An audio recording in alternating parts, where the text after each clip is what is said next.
Michael Haight was born on January 7, 1980, in Seattle, Washington. However, at an early age, his family relocated to Cedar City, Utah, following the completion of his father's dental school. As a child, Michael was a typical young boy who enjoyed baseball, basketball, and soccer. He achieved the rank of Eagle Scout and excelled in school. After graduating high school in 1998, Michael spent the summer working at a fish plant in Alaska. He quickly earned the position of line manager, overseeing more than a dozen men. His work ethic and dedication were recognized, leading to his promotion. Michael went on a mission trip to South Brazil as a dedicated member of the Church of Jesus Christ of Latter-day Saints. This experience further deepened his faith and strengthened his commitment to his religious community. Upon his return to the United States, Michael pursued a degree in business at Southern Utah University, where he graduated in 2004. At Southern Utah University, Michael met his future wife, Tasha Earle. They fell in love and married in the St. George Temple on May 10, 2003. Michael appeared to be the epitome of a devoted husband and father to outsiders. He coached his children's sports teams, attended their school concerts, and spent time with them sledding and doing projects in the garage. However, on January 4, 2023, the facade Michael had built around his family came crashing down. On that day, 8 bodies were found in the Haight residence, leaving investigators and neighbors alike shocked and bewildered. Early that morning, Tasha Haight missed an online appointment, and Michael, her husband, failed to report for work. Their colleagues grew concerned and contacted the police to perform a welfare check at the Haight residence in Enoch. Officers arrived at the Haight residence, but upon knocking, they received no answer. As they walked around the property, the officers observed that it did not appear as if anyone was home. Knowing that the Haight's had 5 children, the police contacted the Iron County School District to verify if any of the children were at school that day. However, it was discovered that none of the children were present. When the police arrived at the Haight's home, they cleared the premises to ensure no immediate danger was present. After a thorough search, they confirmed that no one needed medical attention and that there were no signs of an active threat. The Haight's lived in a single-story residence with a basement. Detectives arrived on the scene a short time later after the home was declared a crime scene. Upon entering the main bedroom, the detectives noticed that the 4-year-old Gavin was laying flat on his stomach, his head turned to the left. One of his arms was placed under his head on a comfortable pillow, while a blanket covered a portion of his body. Similar to Gavin, Tasha was only partially covered by the blanket. The detectives discovered an older woman on the other side of the bed. She was later identified as Gail Earle, Tasha's mother. Gail was also lying on her back, her head resting on a pillow. Like her daughter and grandson, Gail was partially covered by a blanket. As the detectives continued their search of the Haight's home, they entered Riley's room, where they found the 12-year-old girl lying in bed. She was slightly inclined and partially covered with a blanket. In Eamon's room, the detectives discovered a 7-year-old boy lying face down in the corner of the room. Unlike his siblings, he did not have a pillow or blanket over him. Sienna, Eamon's twin sister, was found in her bedroom, lying on her left side in bed, her head resting on a pillow, also covered with a blanket. Macy, the eldest of the Haight children at 17 years old, was found in her bed, her head resting on a pillow and her body covered by the blanket. The detectives then found Michael Haight in the exercise room in the basement of the home. He was lying on top of a sleeping bag. All 8 victims were found dead from a gunshot wound. It did not take long before the detectives concluded that Michael Haight was the primary suspect. They theorized that he killed his wife, mother-in-law, and 5 children before taking his own life. As the detectives began their investigation, one neighbor provided crucial information that helped them piece together the timeline of the crime. The neighbor told the police that she had awoken at 3:30 a.m. to use the bathroom.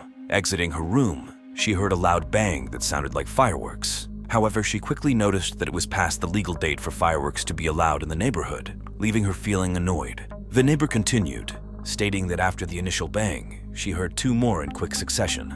This noise was followed by a short pause, followed by another bang. That pattern continued, with a brief pause before the next bang, and a longer pause before a final bang. Based on the neighbor's statement and the condition of the 8 bodies found inside the house, the detectives speculated that the bangs she had heard around 3:30 a.m. were directly related to the events that unfolded that night. They believed that Michael Haight carried out the brutal killings during this specific time frame. During the investigation into the Haight family murders, detectives learned that an unnamed non-family member had reported abuse to the police in the Utah Division of Child and Family Services in 2020. This individual revealed that Macy, who was 14 years old at the time, confided in them about her fear of her father. That revelation sparked a further investigation into the Haight household. Following receipt of the DCFS report, Macy and her parents were interviewed separately. During Macy's interview, the interviewer learned disturbing information. Macy stated that there were times when her father choked her, and she feared he was going to kill her. She revealed that the violent attacks began in 2017 and spoke of a time when her father grabbed her by the shoulders and pushed her into a wooden piece of furniture. When the detectives interviewed Michael Haight, he denied ever hurting his daughter. He dismissed the incidents described by Macy as misunderstandings and blamed his emotional state on his father's death and the recent divorce of his brother. Michael stated that he had been upset about these issues and took it out on his older daughter. Tasha did not want to press criminal charges against Michael, and the Utah Department of Children and Family Services, the Enoch Police Department, and the Iron County Prosecutor's Office also declined to press charges. They had determined that the case did not meet the statute's requirements for prosecution. Additionally, a lethality assessment was conducted with Tasha, and according to her response, it did not indicate her relationship with Michael was lethal. However, victim services were made available to Tasha and the children for several months after the case was open. Through conversations with Tasha's friends, the detectives gained a different perspective on Michael Haight from that portrayed to the community. According to Tasha's friends, whenever they stopped by the house to visit, they often had to engage in conversation while the water was running in the kitchen to cover up any sound. Tasha believed that Michael was monitoring her conversations and eavesdropping on them. These friends also helped Tasha clean the house whenever they came over, so Michael would have nothing to yell at Tasha about. Tasha's friends shared that whenever they texted her, she would respond with short, positive messages, seemingly mindful of the possibility that Michael might read these messages. They believed this was a way of maintaining a positive image in front of Michael, as to suggest that everything was going smoothly in their marriage. The detectives assigned to the case have learned that Michael exhibited signs of highly controlling behavior towards his wife Tasha. One way in which Michael exerted control over Tasha was by taking her car keys and phone to prevent her from leaving. Another incident that raised suspicion about Michael was his reaction to Tasha purchasing a $30 rug from Walmart to replace a soiled one. Although Tasha had a legitimate need for the carpet, Michael became furious, claiming the purchase was excessive. Tasha confided in her friends that her 7-year-old son, Eamon, was acting more and more like his father, Michael, emulating his bad behavior. Whenever Tasha told Eamon to do something, he responded, "That's not my job." This behavior was concerning for Tasha, as it reflected Eamon's lack of responsibility and disregard for authority. Michael often dismissed or ignored Tasha's instructions, and Eamon seemed to follow suit. According to Tasha's friends, in 2022, Tasha dared indulge in a small act of self-care. Despite the demands of her responsibilities, she decided to get her nails done, a relatively rare occurrence for her. However, her husband Michael did not allow it to happen, placing strict restrictions on her freedom. After Tasha's indulgence, she felt renewed confidence in beauty. She told Michael that she would be getting her nails done on a monthly basis, a decision that did not sit well with him. Angered by his wife's decision, Michael expressed his disapproval, questioning how much this new habit would cost. To alleviate Michael's concerns, Tasha calmly explained that maintaining this self-care ritual costs $25 per month. However, Michael remained unconvinced, arguing that Tasha was taking food from their children's mouths by spending money on her nails. His perspective was rooted in control and a deep financial responsibility towards their family. Around the same time, Tasha started prioritizing her self-care and began losing weight. After years of her husband calling her fat and ugly, Michael was furious that she was shedding pounds. He accused Tasha of cheating on him, trying to justify the sudden change in her physical appearance. Michael's controlling behavior reached new heights as he attempted to manipulate Tasha's weight loss. He pleaded with her to stop losing weight, concerned that other men might look at her with desire. Underlying this demand were his deep-seated insecurities and desire for complete control over his wife's body and behavior. Tasha's friends also told the police about when the family kitchen table unexpectedly broke, and Tasha needed to buy a new table. However, Michael refused to give her the money to buy one. Frustrated by the situation, Tasha decided to take matters into her own hands. She chose to refinish the old table, hoping to improve its appearance and functionality. However, this act of defiance did not sit well with Michael, as he did not give her permission to do so. Michael Haight had a stingy attitude towards spending during the holiday season. Despite his significant income, he provided only $100 to Tasha for each of their 5 children to buy presents. Tasha always gave her children a fulfilling Christmas, yet Michael received a substantial paycheck from his job at Allstate. However, he refused to allocate additional funds to his wife and children. His rationale was that he didn't see the need to provide them with more of what he believed was rightfully his. Michael's obsession with reducing waste and conserving resources led him to impose strict rules on Tasha's household habits. She had to wash out and reuse plastic bags, even if they were used once or multiple times. This excessive demand for reusing bags placed additional responsibilities and burdens on Tasha, leaving her feeling overwhelmed. Further, Michael's desire to control every aspect of Tasha's life extended to her cleaning and baby care routines. He insisted on having the cleaning and baby wipes, claiming it was more eco-friendly and cost-effective. However, this demand compromised Tasha's comfort and hygiene and created unnecessary stress. If Tasha failed to adhere to the instructions set by Michael, she faced serious consequences. He made it clear that disobedience would lead to a lot of trouble for her. This threat created a sense of fear and submission in Tasha, leaving her with no choice but to comply with Michael's demands. According to Tasha's friends, she confided in them that although Michael had been mean to her throughout their marriage, he had never extended this mistreatment to their children until the late 2010s. However, as time went on, the abuse directed towards Macy intensified, leading her to consider taking her own life. Michael had extremely high expectations for his daughter Macy. He expected her to earn straight A's all the time, even though Macy was already struggling with the weight of her father's abuse. The pressure to meet his unrealistic expectations proved to be overwhelming for Macy. Macy's friends told the detectives about another disturbing incident in the Haight home. Michael returned home one evening to find Macy with her head in her mother's lap. Angry and frustrated, Michael instructed Macy to get up and clean her room. This incident left Macy deeply shaken, as she recalled looking into her father's eyes and seeing them filled with hatred and pure evil.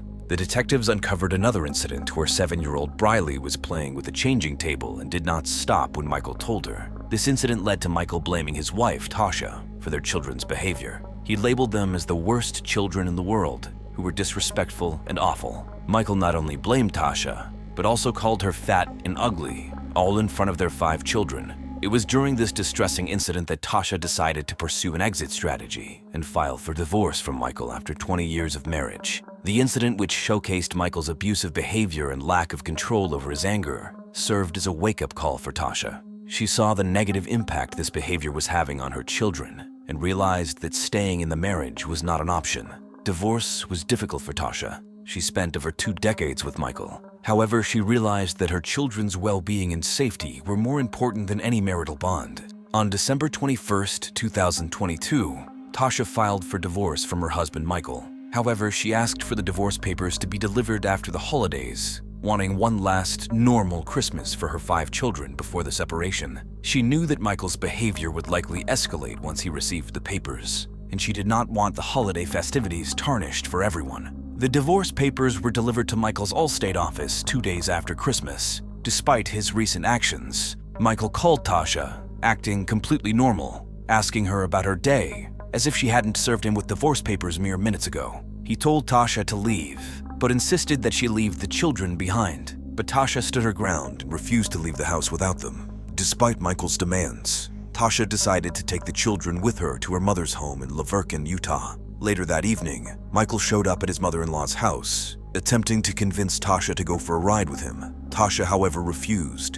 and confided in her friends that she had a bad feeling about going anywhere alone with Michael. After Tasha filed for divorce, Gail Earle, Tasha's mother, moved in to provide support for both Tasha and the children. However, Michael's actions during this time further exacerbated the situation. Michael did not vacate the family home. Instead, he chose to move into the basement, where the fitness room was. In this room, he slept on a sleeping bag with a pillow on the floor, with his clothes hung on hangers piled on a couch outside the door. Tasha confided in her friends that she had noticed a discrepancy in their children's saving accounts, which contained $20,000. She discovered that Michael had secretly transferred the money out of these accounts without her knowledge or consent. Furthermore, Tasha inherited several firearms from her father after his death, including hunting rifles and a handgun. At the start of January 2023, Tasha discovered all the firearms were missing from her house. Upon further investigation, it was revealed that Michael had removed the weapons, leaving Tasha and her family vulnerable in case of an emergency. Michael and Tasha's oldest child, Macy, had expressed to several of her friends that she welcomed her parents' divorce. Macy confided that there would be peace without her father, Michael, in the home. She yearned for the tranquility that a divorce would bring. Furthermore, Macy had a secret phone that she hid in her room. According to one of her friends, Macy used this phone to record her father when he acted crazy. She confided in this friend that she was doing this to gather evidence to support her parents' divorce. However, Tasha found the phone and hid it away. Macy's younger sister, Briley, also endured a tumultuous home life. Due to the constant drama at home, Briley often sought refuge at her neighbor's house. This neighbor had grandchildren of a similar age, and Briley found solace in the company of these children.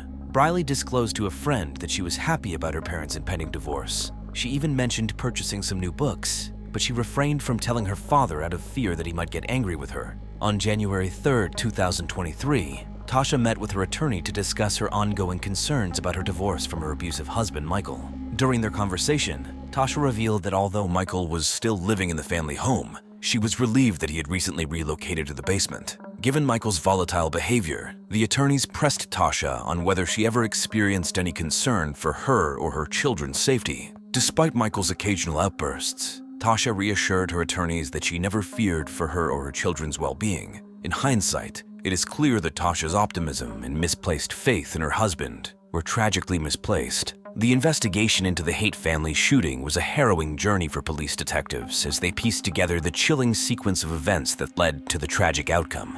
One chilling discovery stood out amid the digital evidence collected from the family's computers and cell phones. On December 30th, mere days before the deadly shooting, Michael conducted a disturbing Google search. At 10:41 p.m., Michael's queries delved into firearms and shooting-related topics. These searches and other evidence gathered during the investigation painted a chilling picture of Michael's intentions. The search results revealed alarming questions, such as, how loud is a 9mm gunshot? What does a gunshot sound like? I heard gunshots near my house. What do I do? If you heard a single gunshot in your neighborhood at night, would you immediately recognize it as such? Would you either way be alerted enough to call the police? How loud is a gunshot in the house? Would a neighbor hear a gunshot in the garage? How loud is a 40mm pistol? In the note Michael crafted before he took his life, it said he preferred to rot in hell than to continue enduring what he described as controlling behavior by his wife. Michael expressed that he could not handle the situation for another day and was determined to put an end to the manipulation and control he had been subjected to. Michael's note expressed deep frustration and desperation. He mentioned repeatedly asking for help, but no one seemed to listen. In this note, Michael emphasized his determination to not be a burden to society. The details of this case have left many in shock and disbelief, as it painted the picture of a deeply dysfunctional family plagued by violence. Michael's actions were premeditated and calculated. He carefully planned the murders, ensuring that his wife and children were unaware until it was too late.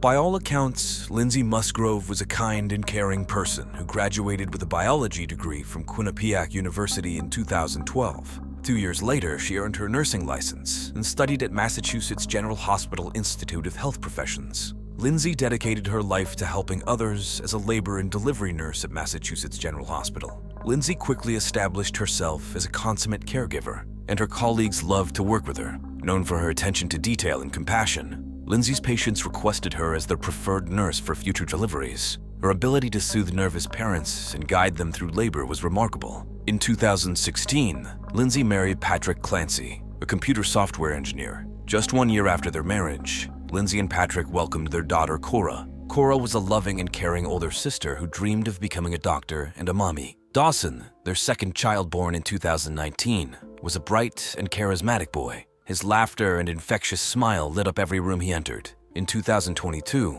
Lindsay gave birth to Callan. Callan was a happy and easygoing child. He was often referred to as Happy Callan by his mom and dad. Lindsay, Patrick, and their children lived in a beautiful house in Duxbury, Massachusetts. The house, purchased for $500,000, had everything they could have asked for. Their backyard was adorned with a white picket fence and a playground, creating the perfect setting for an American dream home. To their friends and family, Lindsay and Patrick had what many would consider a perfect marriage. The couple rarely fought, and their unwavering affection for each other was evident in the way they exchanged I love yous several times a day. They were the epitome of a loving couple, radiating happiness and contentment. Patrick was a loving and dedicated father to Cora, Dawson, and Callan. Their bond was unbreakable. He was always in the backyard, engaging in playful activities with his 3 children. There was nothing more important to Lindsay than Cora, Dawson, and Callan. She loved being a mother and believed that raising children was the most rewarding and fulfilling thing a person could do with their life. Pictures of her children filled the walls of her home,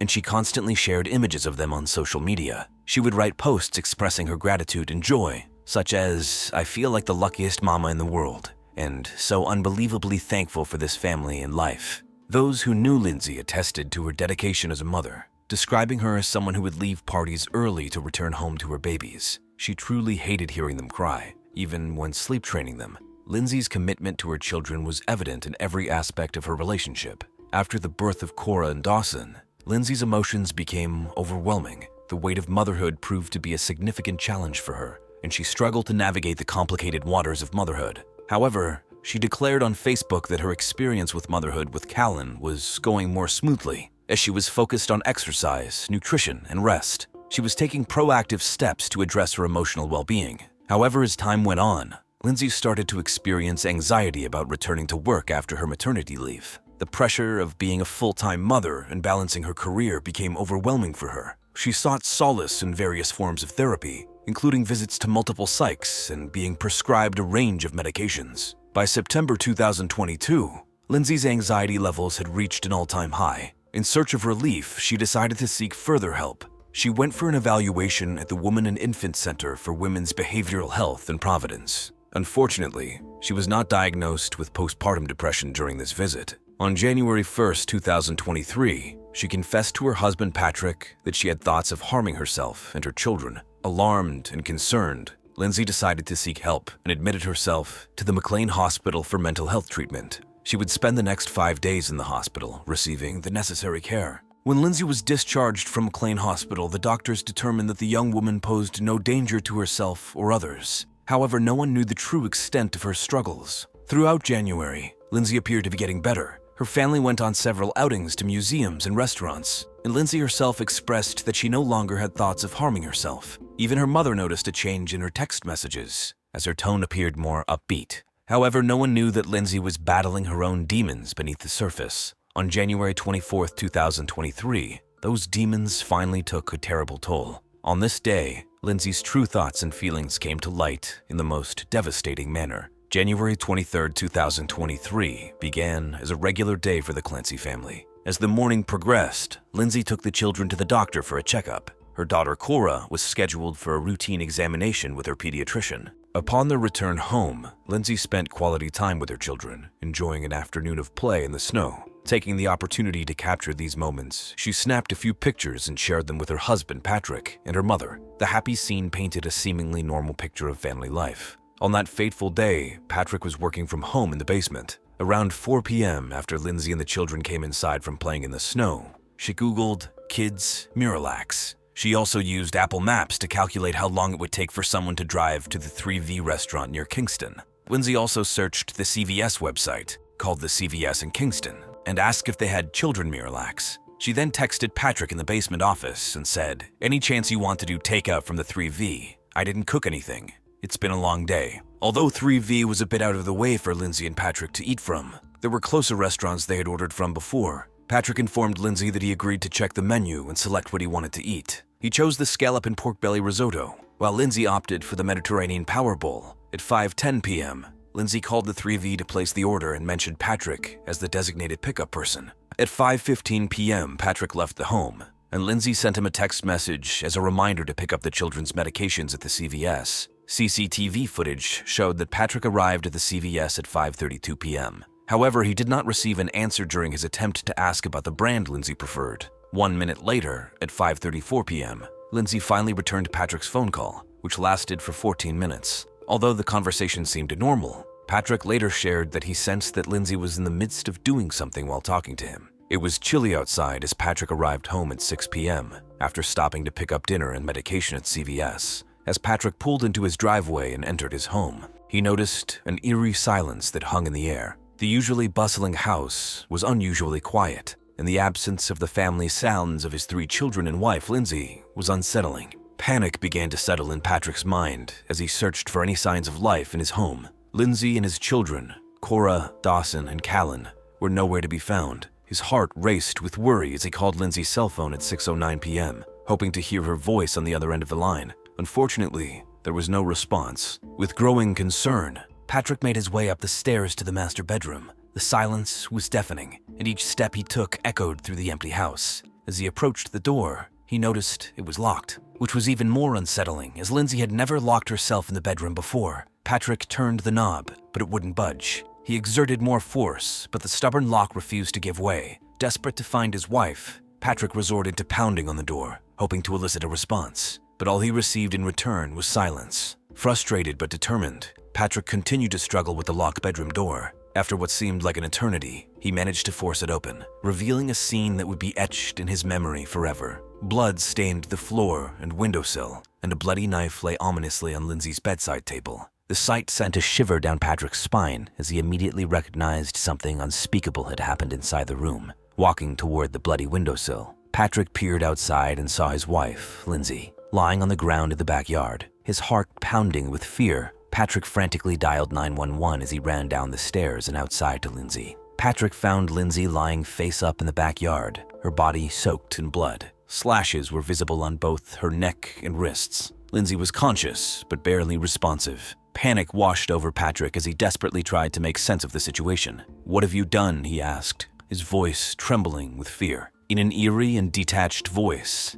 Lindsay replied that she had attempted to take her own life and jumped out the window. As Patrick's mind raced, filled with confusion and concern for the welfare of their children, he had to ask the unthinkable. Where were the 3 young children? Lindsay coldly replied, "In the basement." Patrick remained outside with Lindsay until the police and paramedics arrived, staying on the phone with the 911 dispatcher the entire time. The dispatcher could hear the tension in Patrick's voice as he relayed the grim situation and stayed by his wife's side. The paramedics quickly arrived on the scene and began assessing Lindsay's condition. They worked tirelessly to stabilize her and provide any necessary medical attention. Meanwhile, Patrick's thoughts were consumed by the well-being of his children. With the paramedics preoccupied with Lindsay, Patrick decided to search for his children. While still on the phone with the 911 dispatcher, Patrick walked back into their home, his heart pounding with fear. He descended the staircase into the basement where Lindsay had said their children were. With every step, he called out, "Guys," hoping that they would respond to him. But there was no response. As Patrick reached the bottom of the staircase, the atmosphere grew tense and foreboding. The silence was deafening,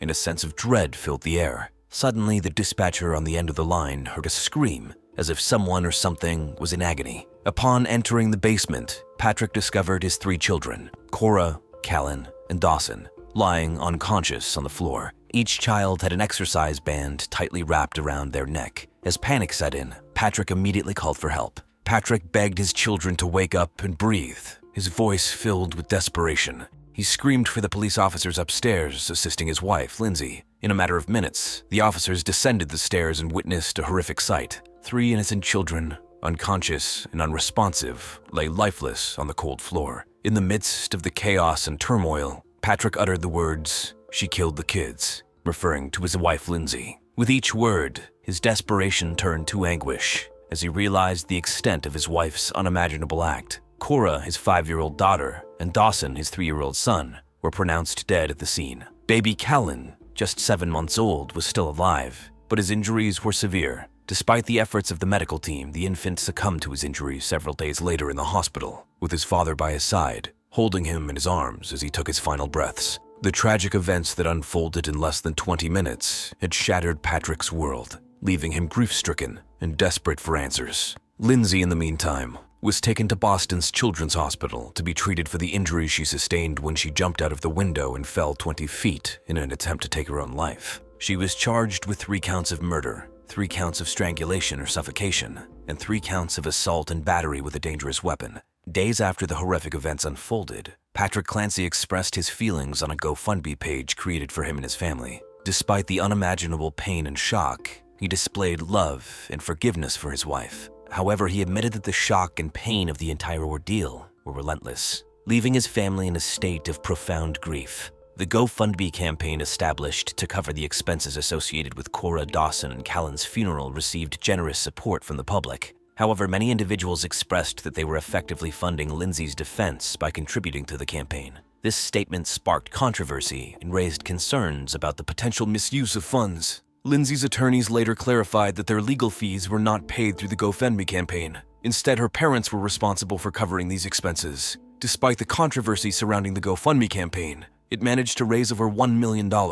However, as of this time, the campaign is no longer accepting donations as it reached its goal. During a brief hearing held on February 3, 2023, in Plymouth District Court, a judge granted a request by Lindsay's attorney for the police to waive security rules at Brigham and Women's Hospital in Boston, where Lindsay was a patient. The request was made to allow the examination of Lindsay by a forensic psychiatrist to access her for symptoms of postpartum depression. Lindsay's attorneys argued that her self-inflicted injuries had left her movement extremely limited, and she posed no threat to anyone. Lindsay's attorney further contended that Lindsay was subject to a horrific overmedication of prescription drugs. Among the medications listed by her attorney were Klonopin, Valium, Ativan, Zoloft, amitriptyline, mirtazapine, Prozac, mood stabilizers such as Lamictal and Seroquel, as well as buspirone, hydroxyzine, and Ambien. She had been prescribed a total of 13 medications within 4 months for the treatment of mood disorders, anxiety, and psychosis. According to Lindsay's attorneys, one of the side effects of overmedication on these drugs was suicidal and homicidal intentions. The attorney believed that a thorough examination by a forensic psychiatrist was necessary to determine the extent of her symptoms and the potential risks associated with her medication regimen. The Plymouth County prosecutor painted a vivid picture of her actions, alleging that she acted with extreme atrocity and cruelty, challenging the defense's assertion that her postpartum mental condition and prescription medication played a role in her homicidal acts. During the court proceedings, Lindsay sat silently in a hospital room, watching intently through a monitor. As the details of this tragic case unfolded in court, a not guilty plea was entered on behalf of Lindsay. When Lindsay Clancy committed the heinous act of murdering her 3 children, she committed filicide, the deliberate act of killing one's offspring. According to Dr. Philip Resnick, a psychiatrist who specializes in the area of filicide, there are 5 primary reasons why a parent would commit filicide. One surprising motive behind filicide is a sense of altruism. In some cases, parents may feel that by ending their child's life, they are sparing them suffering or preventing a tragic future. This motive is difficult to understand and comprehend, as it flies in the face of natural parental instincts to protect and nurture. Another potential reason for filicide is acute psychosis. With mental health disorders like schizophrenia or bipolar disorder, people may experience delusions or hallucinations that lead them to perceive their children as threats or sources of harm. In these cases, the person's perception of reality becomes distorted, and they may believe they are saving their child from harm. In some cases, parents may have second thoughts or regrets about having a child. They may harbor disappointment, frustration, or even hatred towards their children. This sentiment can escalate to the point where the parent feels compelled to take drastic measures to eliminate the child. Physical abuse can be a catalyst for filicide. When parents subject their children to severe or ongoing physical abuse, it can create a toxic environment where the child becomes the victim and the parent becomes the perpetrator. In the most severe cases, the parent may feel a sense of relief or release after physically harming their child, leading to the ultimate act of filicide. Filicide can also arise in the context of spousal revenge. In instances where one parent feels betrayed, abandoned, or abused by the other, they may turn their anger towards their child. By harming or eliminating their child, they may seek revenge or exert control over their partner, demonstrating the depth of their despair and frustration.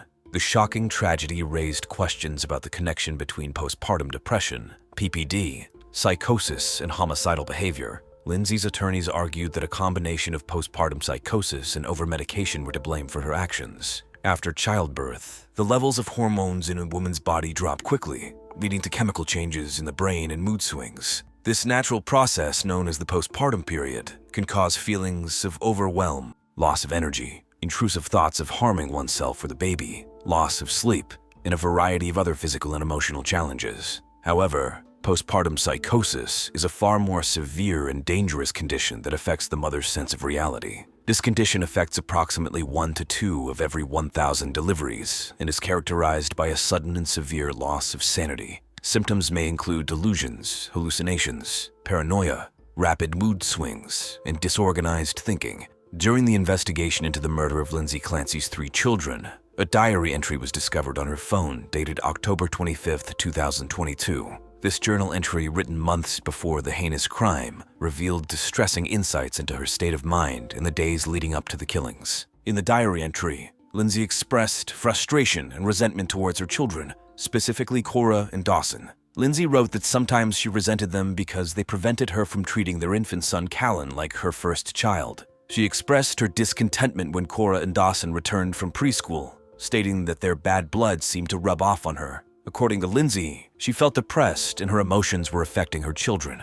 Additionally, the detectives discovered that just 4 days before the killings, Lindsay conducted a search on her phone that read, "Can you treat a sociopath?" She also looked up ways to kill on her mobile device. The revelation that Lindsay harbored resentment towards her children and sought information on how to carry out such a heinous crime was deeply disturbing. During an arraignment in October 2023, it was revealed during the arraignment that toxicology reports had revealed the presence of certain medications in Lindsay's system. The reports indicated that she had been prescribed antidepressants, antipsychotics, sedatives, and an anticonvulsant, all of which were found to have reached therapeutic levels. The prosecution's case focused on proving that Lindsay had premeditated the murders and carried out a deliberate act of violence. They argued that the presence of medication in her system played no role in her actions, as she had already made the decision to kill her children. Further, the timing and level of the medications further supported their theory that Lindsay had acted with a clear mind and without any impairment caused by medication. In 2024, Patrick Clancy completed the Boston Marathon in his children's names, raising funds for the Boston Children's Hospital. During this time, Lindsay, who is facing trial for the murder of her children, remains committed to her treatment at the Tewksbury Hospital. She is currently described as permanently paralyzed.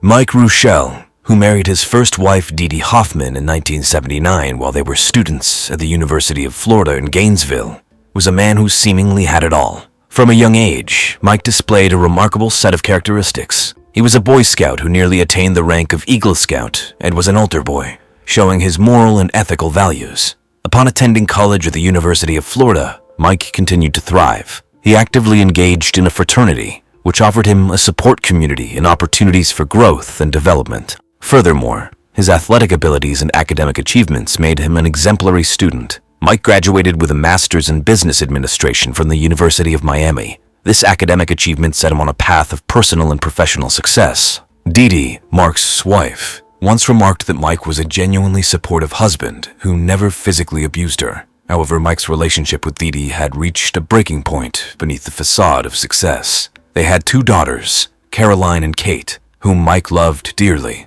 Despite his professional achievements, Mike was often away from his family, spending long hours traveling for work. As a result, his daughters grew accustomed to his absence during their formative years. After 25 years of marriage, Dee Dee approached Mike and requested a divorce. Dee Dee moved out of the shared residence. This arrangement was intentional, as Dee Dee wanted to give Caroline and Kate a place to return to when they returned from college. Mike found himself a single man for the first time in a long while at 49. Feeling the need to find love again, Mike decided to embark on internet dating in the mid-2000s. At this time, internet dating was gaining widespread popularity. Mike created an account on Match.com, and it wasn't long before he connected with a 38-year-old Hispanic nurse named Susan. As Mike and Susan's relationship progressed, they went on wonderful dates and trips together. Not long after their initial meeting, Susan moved into Mike's home, taking over a space once occupied by Mike's ex-wife, Dee Dee. In an interview with 48 Hours, Dee Dee shared her perspective on Susan's arrival into her ex-husband's life.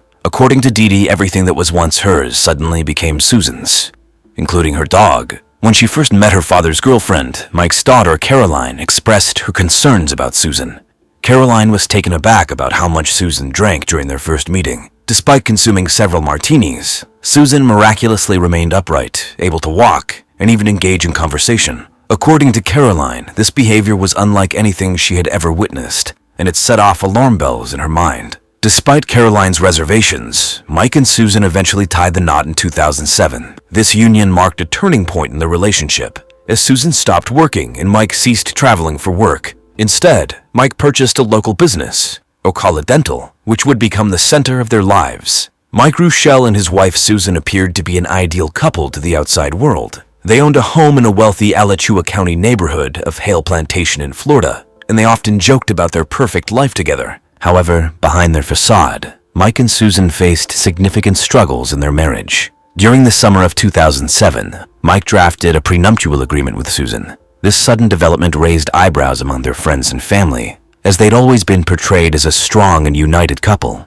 What prompted Mike to propose a prenup suddenly? The catalyst for Mike's decision was an incident at one of his daughter's house parties. Susan, known for her fierce temperament, used excessive profanity in front of Mike's daughter, causing a heated argument. This incident led Mike to consider protecting his assets in case of a potential divorce. Although Mike and Susan appeared to be financially stable, there were underlying issues beneath the surface. Susan admitted to Mike that she had accumulated $35,000 in credit card debt, which deeply concerned him. One of the main sources of tension in Mike and Susan's relationship was Susan's dislike of Mike's daughters. Caroline said she could only interact with her father when he was alone in his car. Susan's dislike for his daughters created a barrier, making it difficult for Caroline to have meaningful conversations with her father. Despite the difficulties they faced, Mike and Susan's relationship seemed to stabilize, at least on the surface. In 2016, when Caroline announced her engagement, Susan became deeply involved and wanted a significant role in every aspect of the wedding. Susan insisted on throwing her a bridal shower,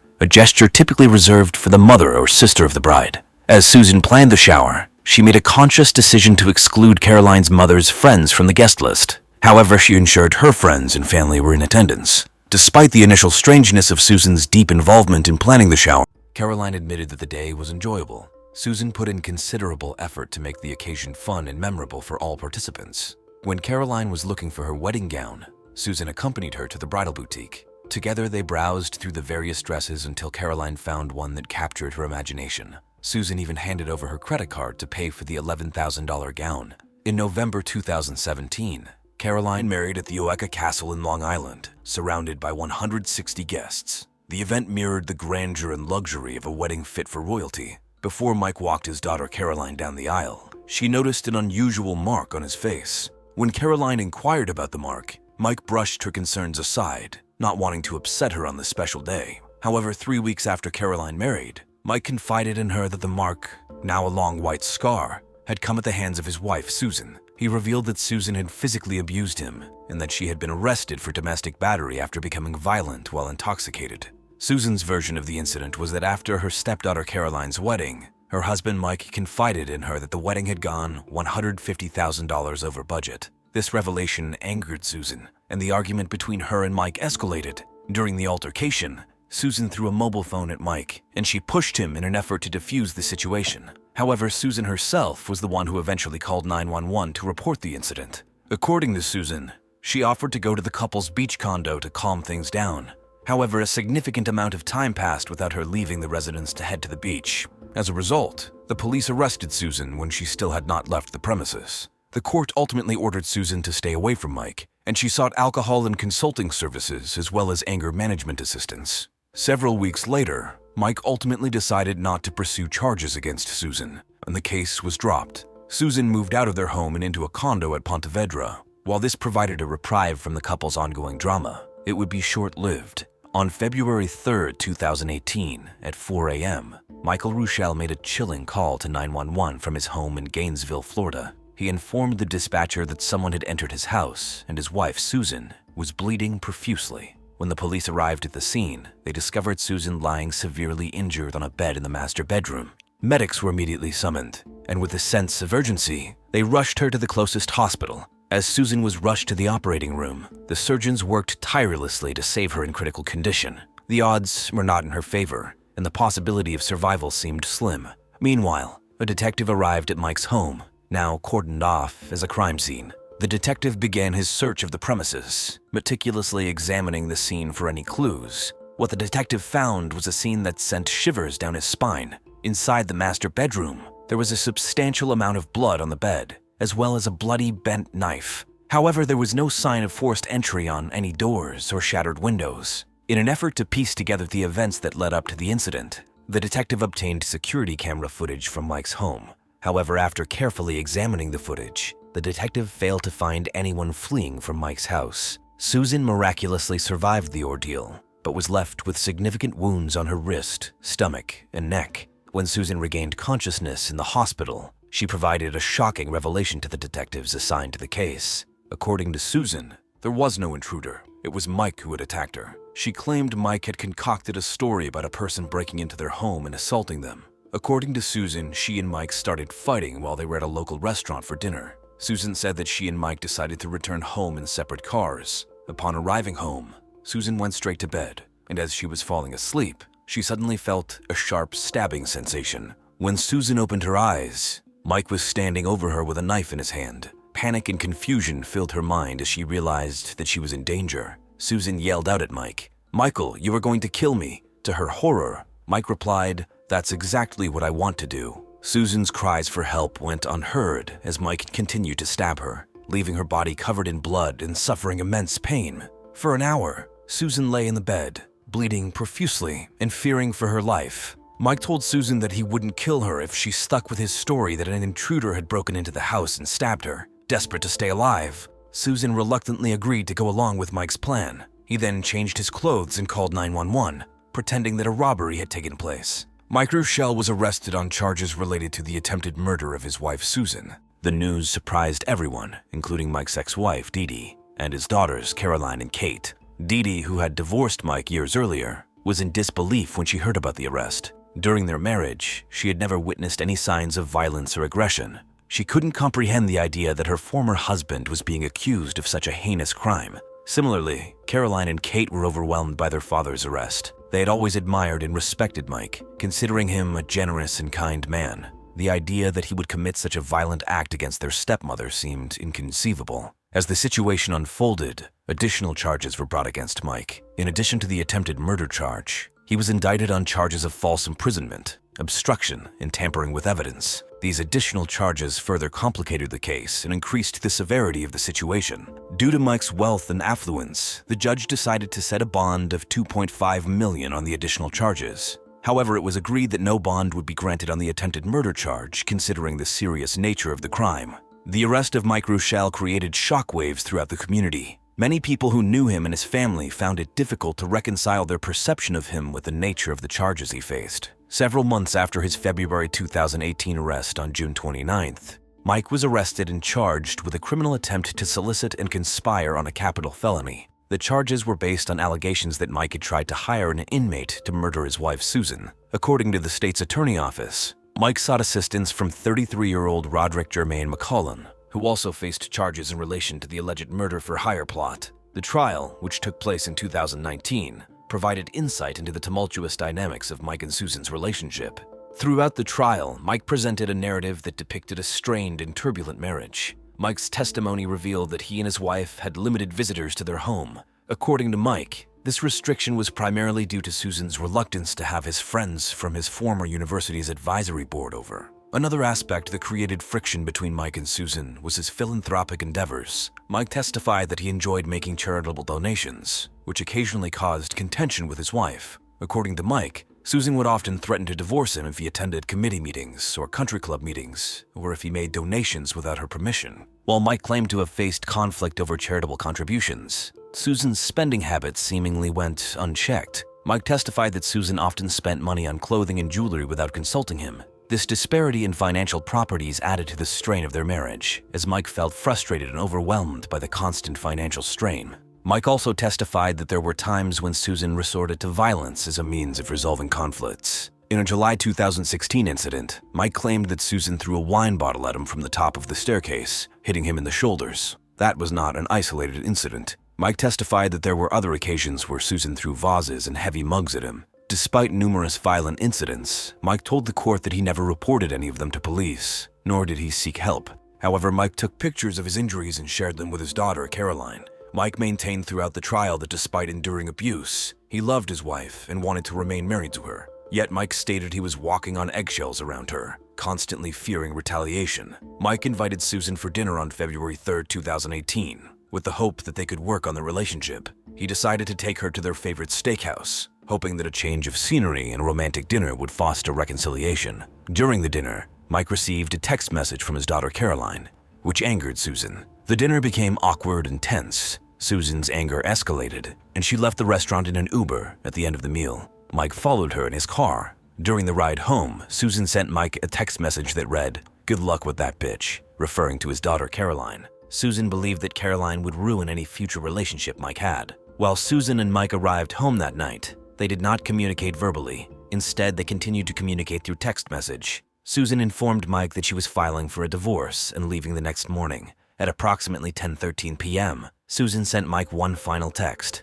It addressed his serious boundary issues with his daughter. According to Susan, she was alone in the guest room when Mike suddenly entered and jumped on top of her. Susan felt pressure in her upper abdomen and saw a knife in her husband's hand. She asked him whether he stabbed her, to which he admitted he had done so. Susan alleged that Mike told her that they were not getting a divorce and described a tense, violent struggle, during which her left thumb was sliced. She claimed that Mike stabbed her multiple times and slashed at her wrists. During the altercation, Susan sustained severe injuries. She testified that her blood loss was substantial, causing her to vomit and lose control of her muscles and bodily functions. Mike allegedly told Susan that he was going to lay with her until she died. Susan claimed that she was trying to stay conscious when Mike came up with the idea that an intruder had come in and attacked her. However, Mike's version of events differed greatly. Mike testified that he walked into the bedroom and found Susan on the bed holding a knife. A struggle ensued over the knife, and as they fell onto the bed, the knife fatally wounded Susan's stomach. However, Mike failed to explain how Susan was also stabbed in the neck and thumb.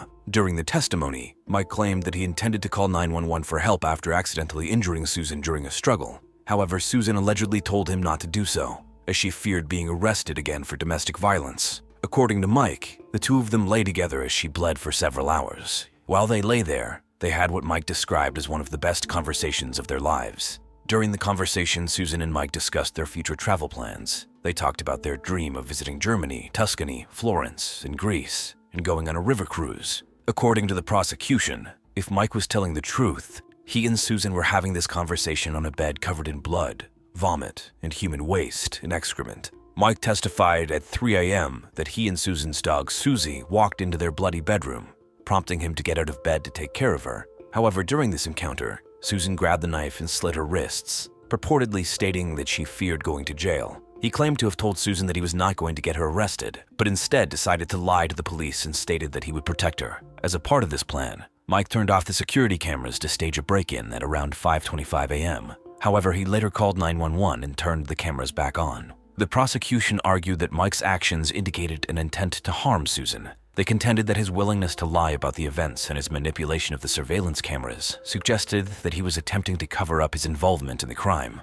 On the other hand, the defense argued that Mike's actions were motivated by his desire to protect his wife. They contended that Susan's attempted suicide was a result of her mental health issues, and that Mike was trying to save her from herself when he turned off the camera and lied to the police. A bloodstain pattern analyst testified on Mike's defense, stating that he had reviewed the medical records that supported Mike's story. According to the analyst, if Susan's wrist had been cut around 10 p.m., as she claimed, she would have died due to blood loss. However, if Mike's story were true, it would have made more sense that she had survived the attack, as medical help had arrived shortly afterwards. The prosecution refuted Mike's claims that he wanted to reconcile his marriage with Susan. They presented evidence that Mike had visited 3 dating sites, seemingly indicating a lack of interest in his reconciliation. However, Mike's defense countered by showing that Mike had accessed several web pages dedicated to battered husbands. After a 9-day trial, the jury went into deliberations 4 hours later. They finally returned with a verdict, finding Mike guilty of attempted first-degree murder and additional charges. In December 2019, Mike was sentenced.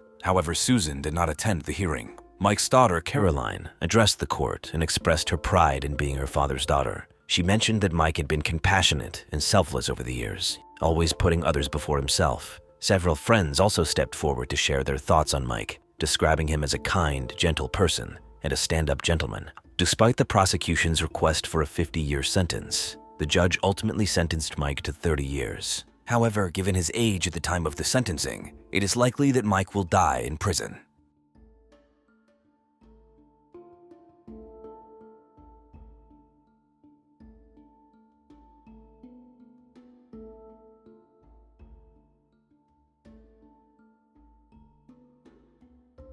Megan Varikis was born and raised in Pittsburgh in a solid, loving family. Her parents were married for over 30 years, and Megan wanted to love like theirs one day. When Megan was in her 20s, she married. but unfortunately she and her husband drifted apart and divorced. This experience left Megan disillusioned and unwilling to embark on a new relationship. However, fate had a different plan for her. In the winter of 2014, Leon checked into a hotel downtown Pittsburgh, where Megan worked as a manager. Initially, she was not impressed by Leon's arrogance and apparent disregard for others. However, Leon's charm and persuasive tactics eventually wore down Megan's defenses. Against her better judgment, Megan decided to give Leon a chance. They started dating. Leon showered Megan with attention and affection, and she found herself falling for him. From an affluent and wealthy family, Leon attended an elite boarding school as a boy and teenager. He later became a transplant surgeon and achieved great success in his career. Like Megan,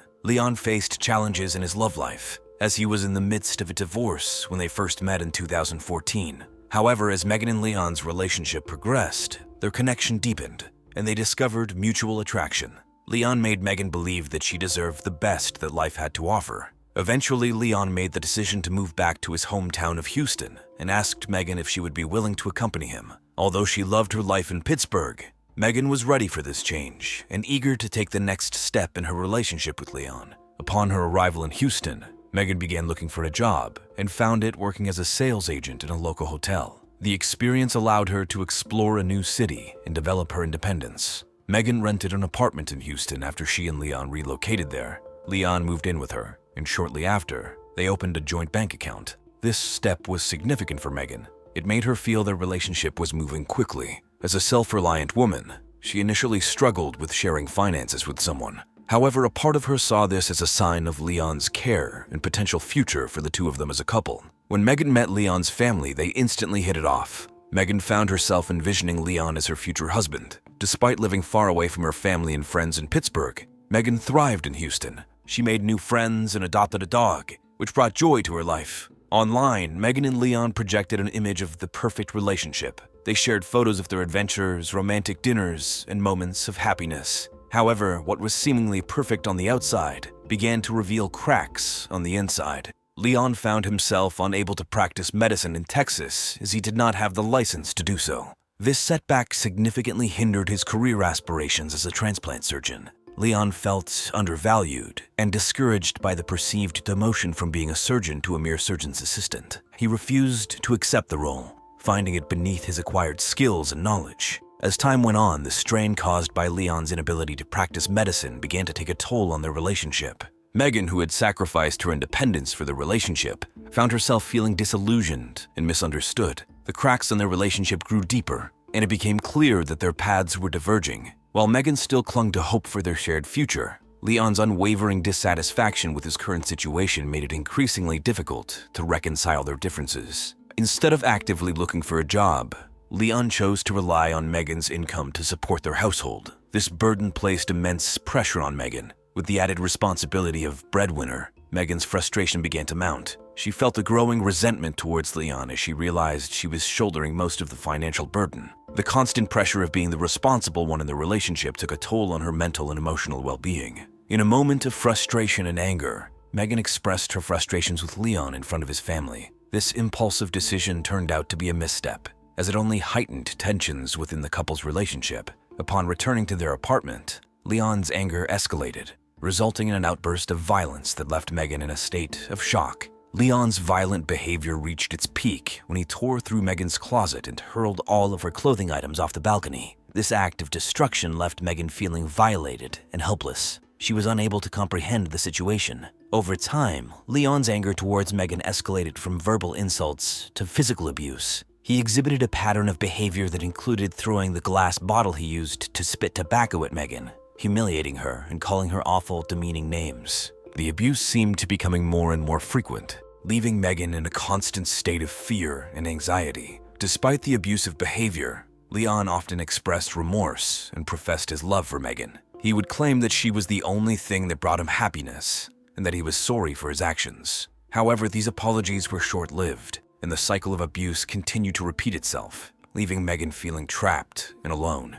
On January 12, 2017, Megan returned home after a long day of work at the hotel to find Leon in a bad mood. Frustrated by some unknown reason, Leon threw a glass of wine at Megan. After enduring years of abuse, Megan had reached her breaking point. she decided to confront Leon and put an end to the toxic relationship. Megan, done with the cycle of abuse, approached Leon and told him that she was leaving him. Determined to make her escape, she packed her bag and prepared to leave. However, Leon was not about to let her go without a fight. As Megan started to walk away with her suitcase in tow, Leon stormed into the bedroom and approached her. With his hands covering her face, he tried to physically restrain her from leaving. Terrified by Leon's behavior, Megan found herself trapped. She knew the situation was escalating and had to make immediate action to escape.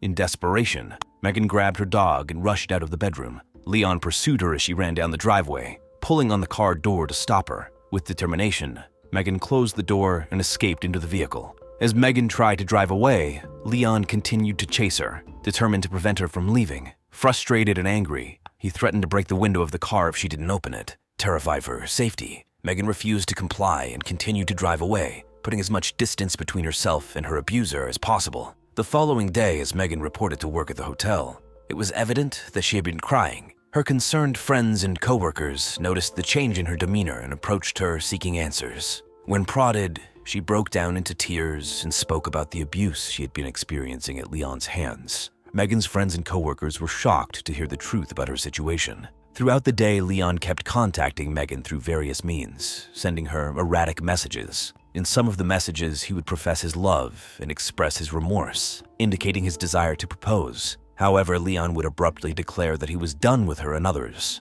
As the day progressed, Megan grew tired of Leon's constant badgering and requested that he leave her alone. However, to her dismay, she discovered that he had drained their bank account. Upon returning home to their shattered apartment, Megan was horrified to discover all her furniture was gone. Fortunately, she had managed to reach home before Leon had the chance to dispose of her clothes and personal possessions. Megan quickly headed to the police station to file a report against Leon, accusing him of assault. She also applied for a protective order, but the process took some time. Several days later, as Megan was leaving her apartment for work, she glanced in her rearview mirror and saw Leon behind her. Panic-stricken, she sped through the city trying to lose him. However, Leon was determined to keep following her. He cut Megan off, forcing her to stop abruptly. Leon got out of his car, and as he approached Megan, telling her she was making a mistake for leaving him, she swerved her car and managed to escape. Leon's actions were so disruptive that the hotel she worked at banned him from the property. However, Leon's determination to pursue Megan led him to lurk outside the building,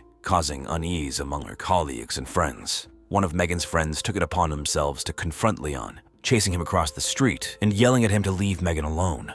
The harassment continued, and Leon's persistence ultimately led to his arrest for assault. However, he was out of jail the very next day. Despite legal consequences, Leon's behavior did not deter him. Megan was forced to appear in court 2 weeks after his arrest with Leon. During this court appearance, the judge granted Megan an order of protection against Leon. Valerie McDaniel, a successful veterinarian in Houston, was sitting in the gallery, observing Leon's court appearance. After 19 years of marriage, she was divorced from her husband, Mac. Megan and Valerie had always been friendly with one another, but their bond deepened when Valerie was going through a difficult time in her divorce from Mac. Over bottles of wine and martinis, Valerie confided in Megan, and the two formed a strong connection. After Megan found out Valerie was on Leon's side in the court, she was completely stunned. What shocked Megan even further was the discovery that Valerie had played a role in posting Leon's bail. According to the bail bondsman, Leon had asked for his assistance in securing another client named Zach. He informed the bail bondsman that he had given Zach a significant amount of money to handle a problem.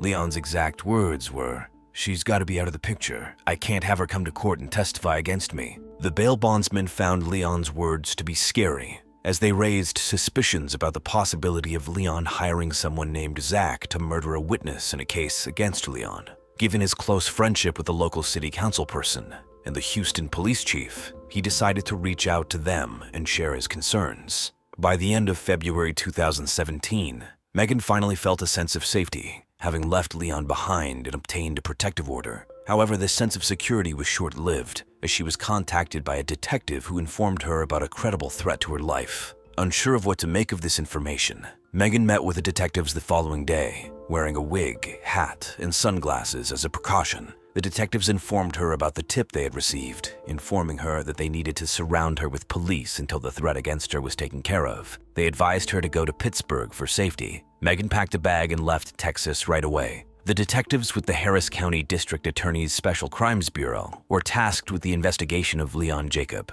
and the alleged murder-for-hire plot. As they delved deeper into the case, they discovered a surprising fact about Leon. He was a doctor. This revelation surprised the detectives, as professionals such as doctors are not usually seen involved in criminal activities. While searching for the person Leon had mentioned working alongside him, the detectives were able to uncover Zach's identity. However, what they found was that Zach was Motaz Azah, or Taz for short. After interviewing Taz, the detectives discovered he was not a hitman, but knew Leon. Taz admitted Leon had approached him with a request to eliminate his ex-girlfriend, Megan. However, Taz clarified that he had never intended to harm Megan and merely sought the financial gain that came with the job. Taz divulged to the detectives that Leon had been in frequent contact with him, as Leon was still insistent on having the job completed. The detectives then approached Taz with an offer to work with them to capture Leon, and Taz agreed to aid in the effort. With Taz's cooperation, the detectives were closer to bringing Leon to justice. Their efforts were focused on apprehending Leon and preventing any danger to Megan, while also ensuring the safety of everyone involved in the investigation. Leon and Valerie met Taz several days later at a local Olive Garden.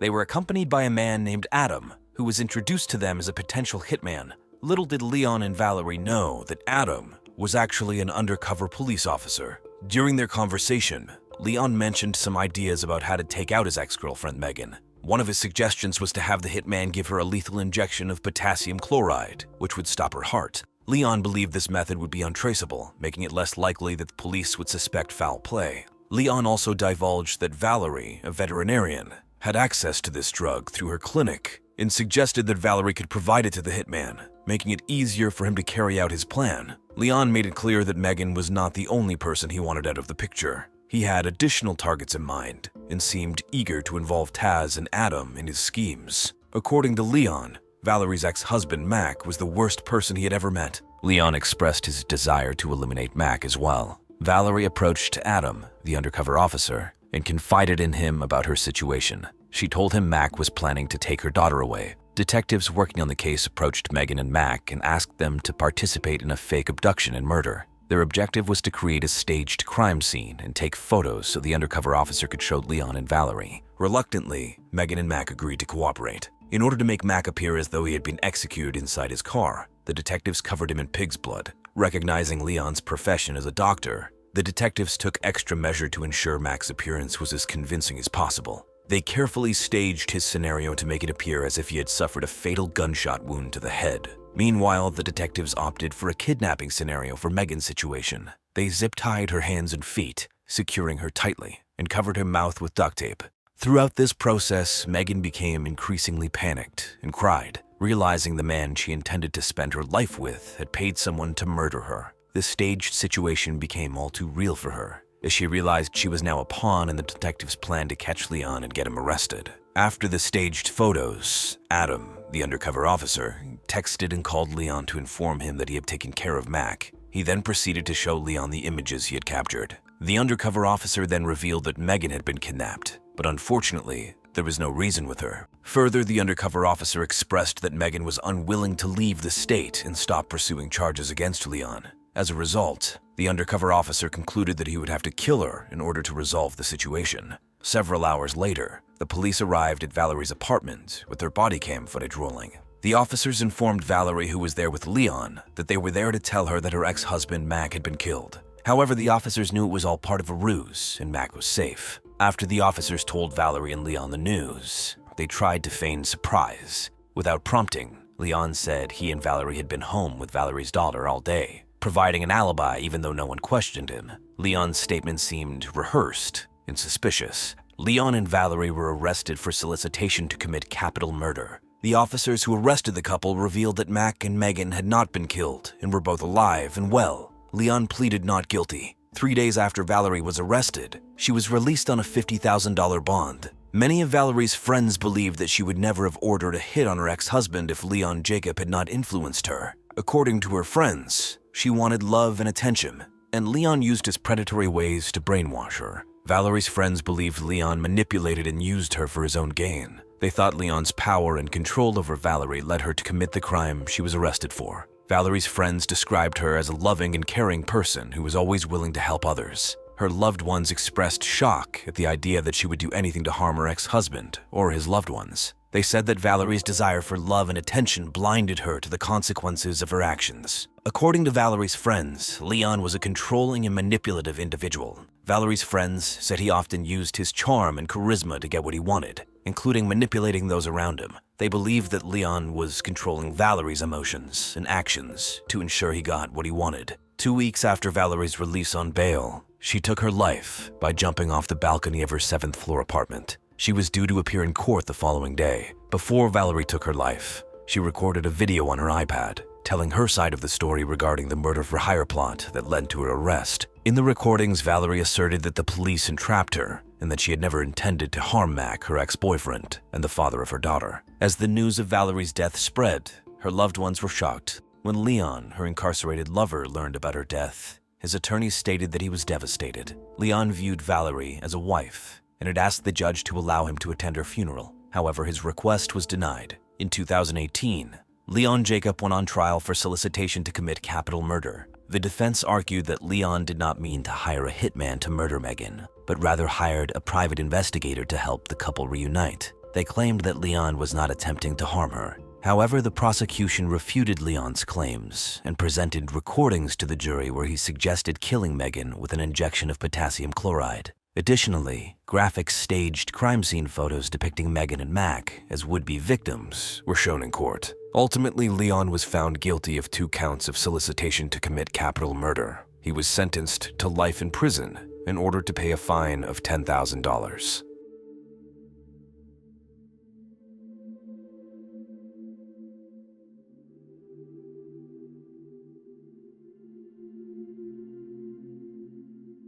Toni Barillette was the only girl born in the middle of 2 brothers. Growing up as the only girl, Toni was a tomboy, but also the perfect Southern belle. Her upbringing as the only girl in a household of boys made her independent and assertive. She could hold her own in male-dominated environments, but also exuded femininity and charm.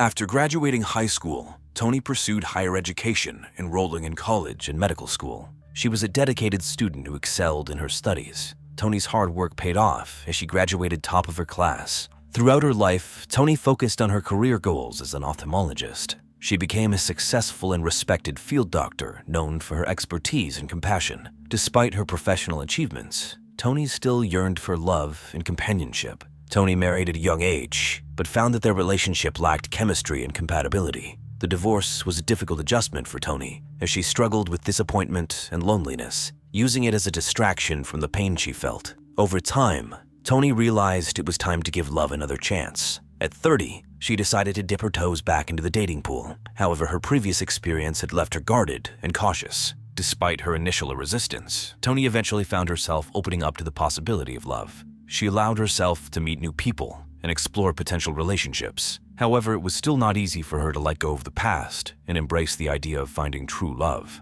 Like many others, Toni believed that online dating held the key to finding her soulmate. With a strong belief in the importance of faith in her life, Toni decided to embark on a quest to find a partner who shared her beliefs. As a result, she turned to a Christian dating site. Throughout her online dating journey, Toni went on several dates with men who captured her interest. However, she found herself struggling to find that special someone who truly connected with her on a deeper level. Despite the potential connections, Toni remained hopeful that one day she would meet the love of her life. When all hope seemed lost, Toni encountered Harold Henthorne, a charming and handsome man who piqued her interest. Harold's dating profile painted a picture of a confident and successful man living in Colorado. According to his profile, he worked as a consultant at a nonprofit organization.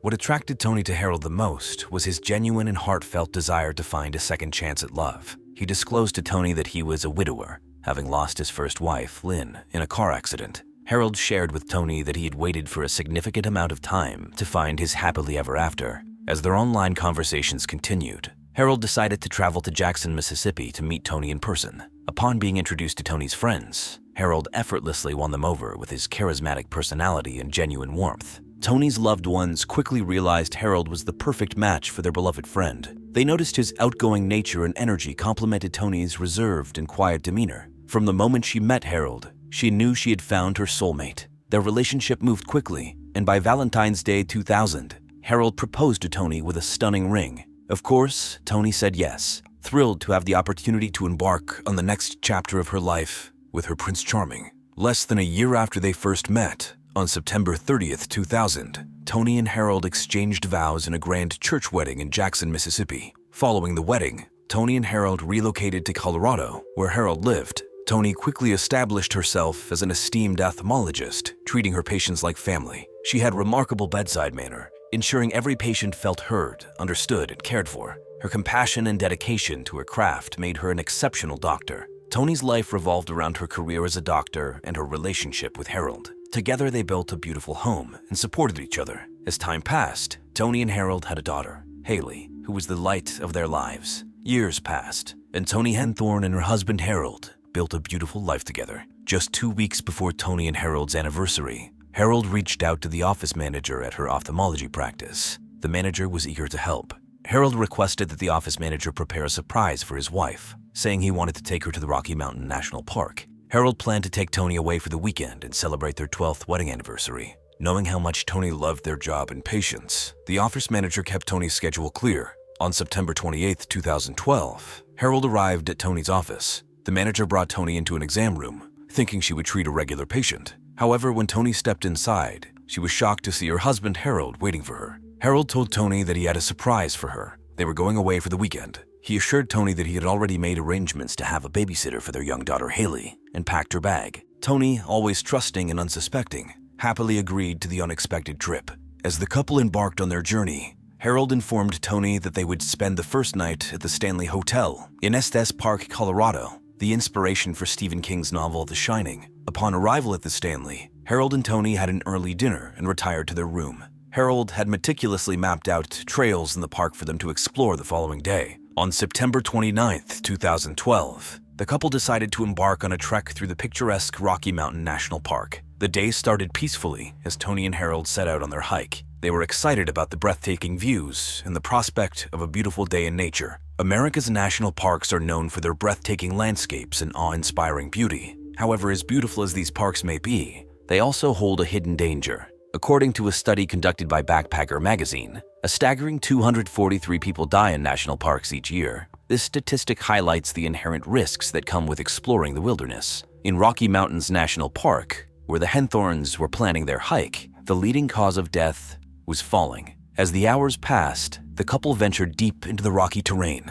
A bit before 7 p.m., Harold made a shocking call to 911. In a panicked voice, he explained to the dispatchers that Tony had fallen off the edge of a cliff and was in critical condition. The dispatcher immediately dispatched a park ranger, a trained EMT, to the scene. However, due to the treacherous terrain, the ranger needed to walk to the spot where Harold was. Harold waited on the phone with the dispatcher, his voice filled with urgency. He begged the dispatcher to send a helicopter to rescue his wife. Due to the high altitude and terrain, the dispatcher explained that a helicopter could not reach where he was. The dispatcher tried to reassure Harold that help was on the way, but Harold's desperation and fear were palpable. After a while, Harold hung up the phone on the dispatcher. He said that he feared that his cell phone battery would die, leaving him without a way to connect to the emergency services. As the ranger ventured through the park, the sun began to set, casting an eerie glow over the landscape. In order to make it easier for the ranger to locate him, Harold decided to start a fire. Approximately an hour after the initial call, Harold contacted the emergency services again. This time, the dispatcher attempted to guide Harold through CPR, hoping to save Tony's life. However, Harold insisted on hanging up with the dispatcher, stating that he needed to hang up the line in order to keep it free. As the ranger continued his search, the dispatcher called once more and requested Harold use his whistle so the ranger could find him. Harold blew the whistle, signaling to the ranger that he was nearby. Unfortunately, it was too late by the time the ranger and emergency services arrived. It was over 2 hours after Harold first reported Tony's fall, and Tony had already passed away. All deaths in national parks are thoroughly investigated. This case was no exception. Harold recounted to the ranger the details of the hike that led to Tony's tragic death. He stated that at 1:45 p.m., he and Tony embarked on the Deer Mountain Trail, where they decided to take a selfie. However, the trail was crowded with numerous hikers, prompting them to venture further into the woods. Harold explained that they reached their destination around 3:30 p.m. and had lunch on the mountain. During this time, he captured a photo of Tony. However, the ridge where they had stopped for lunch was too noisy for the couple to enjoy a peaceful meal. As a result, they decided to continue down the mountain in search of a secluded spot. Harold mentioned that Tony had spotted wild turkeys and wanted to get closer for a photo opportunity. Unfortunately, she fell 128 feet down the mountain while trying to capture the birds. When Harold returned home after Tony's passing, he was met with an outpouring of support from his family and friends. His daughter Haley, who was deeply affected by her mother's loss, also received a lot of love and care from everyone around her. However, amidst this outpouring of sympathy, there were whispers and rumors surrounding Tony's sudden death. Tony's friends found it peculiar that she died only 1 year after she almost lost her life in another incident. While Tony was cleaning underneath her deck 1 year earlier, Harold accidentally hit a loose beam, causing it to crash onto Tony's head. She was rushed to the hospital, but fortunately, she survived the injury. However, she was left with bruises and injuries that took some time to heal. In light of these circumstances, Tony's friends couldn't help but wonder if foul play was involved. They couldn't help but question if the accident a year earlier was accidental, or if there was more to the story. Suspicions heightened when, on the day of the funeral service, Harold seemed more interested in watching a football game rather than mourning the loss of his wife with their loved ones. The FBI became actively involved in the investigation into Tony's death.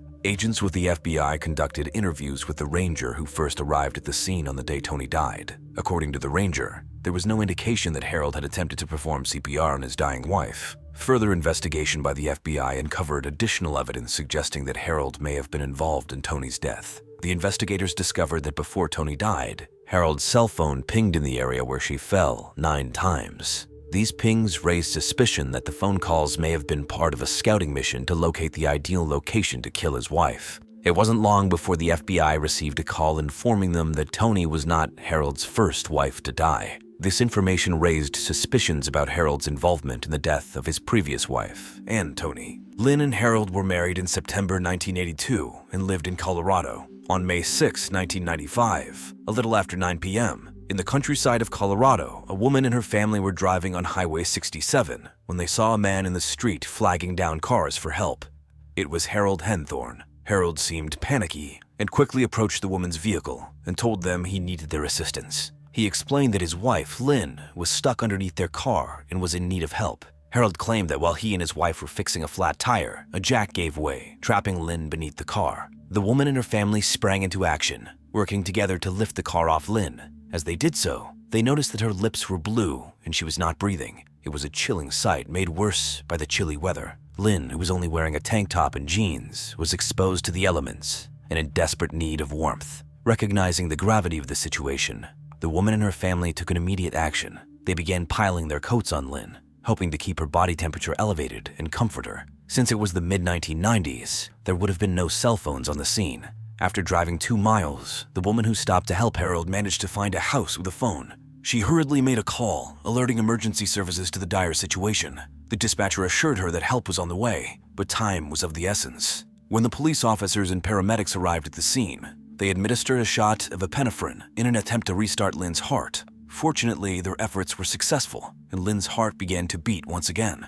She was then transported to a nearby hospital for further medical attention. Unfortunately, despite the initial progress, Lynn passed away at the age of 37. As Lynn was being treated, one of the EMTs attempted to gather information from Harold. However, Harold appeared evasive in his answers and continually moved away from the medic, hindering their efforts to gain the necessary information. The medic noticed that Harold's behavior seemed strange, as he did not feel urgent or desperate for his wife to receive assistance. From observing Harold's actions, the medic came to the conclusion that Harold's demeanor did not seem consistent with someone deeply concerned about his wife's well-being. It seemed as if Harold was reluctant to allow any assistance to reach her. This behavior raised suspicions and made the medic question Harold's intentions. When the medics were able to restart Lynn's heart, Harold acted shocked, maybe even disappointed. Despite freezing outside, Harold did not remove his jacket and place it on his injured wife. This behavior puzzled the medic, as they expected him to prioritize his wife's comfort. However, the onlookers at the scene seemed more interested in helping Lynn than her husband. This discrepancy furthered the medic's confusion. An autopsy was conducted on Lynn's body, and it was discovered that she had died from asphyxiation. This finding prompted an investigation into her untimely death. However, a few days later, the medical examiner ruled her death accidental and closed the case. At the time, no one had any reason to suspect that Lynn's death was not as straightforward as it seemed. The case appeared closed, and it seemed no foul play was involved. Detectives investigating Tony's death in 2012 hired a private investigator to look into Lynn's death several years earlier. The private investigator's investigation revealed that Harold provided various accounts regarding the cause of Lynn's entrapment under the car. To some people, Harold stated that Lynn was searching for a lug nut at the time of the accident. However, to others, he claimed she went under the car to retrieve a flashlight she had accidentally dropped. Furthermore, Harold's accounts differed regarding where they were headed when the incident occurred. In some cases, he claimed they were about to head out for dinner, while in others, he stated that they had already eaten and were on their way home. Over the years, the private investigator discovered that Harold had also told different stories regarding Lynn's death. Harold told one person that the trunk of the car fell on Lynn's neck, breaking it and killing her, and told people at his church his first wife died of cancer. One of the detectives approached one of Harold's first wife's, Lynn's best friend, with a proposition. They asked if she would be willing to wear a wire and approach Harold to obtain incriminating information. Initially, the friend was hesitant to agree to the request, as she believed Harold was innocent. They had been friends for many years, and she trusted his character. However, the friend decided to take the matter to her pastor to seek guidance. The pastor advised her that if Harold was truly innocent, her involvement could prove it. This realization weighed heavily on the friend's mind, and she decided to reconsider her initial refusal. After careful consideration, the friend eventually agreed to meet with Harold and wear a wire during their conversation. However, during the meeting, a technical glitch occurred in the wiring system, causing disruptions in the recording. The friend realized that she needed to take action discreetly. She discreetly excused herself from the conversation and made her way to the bathroom,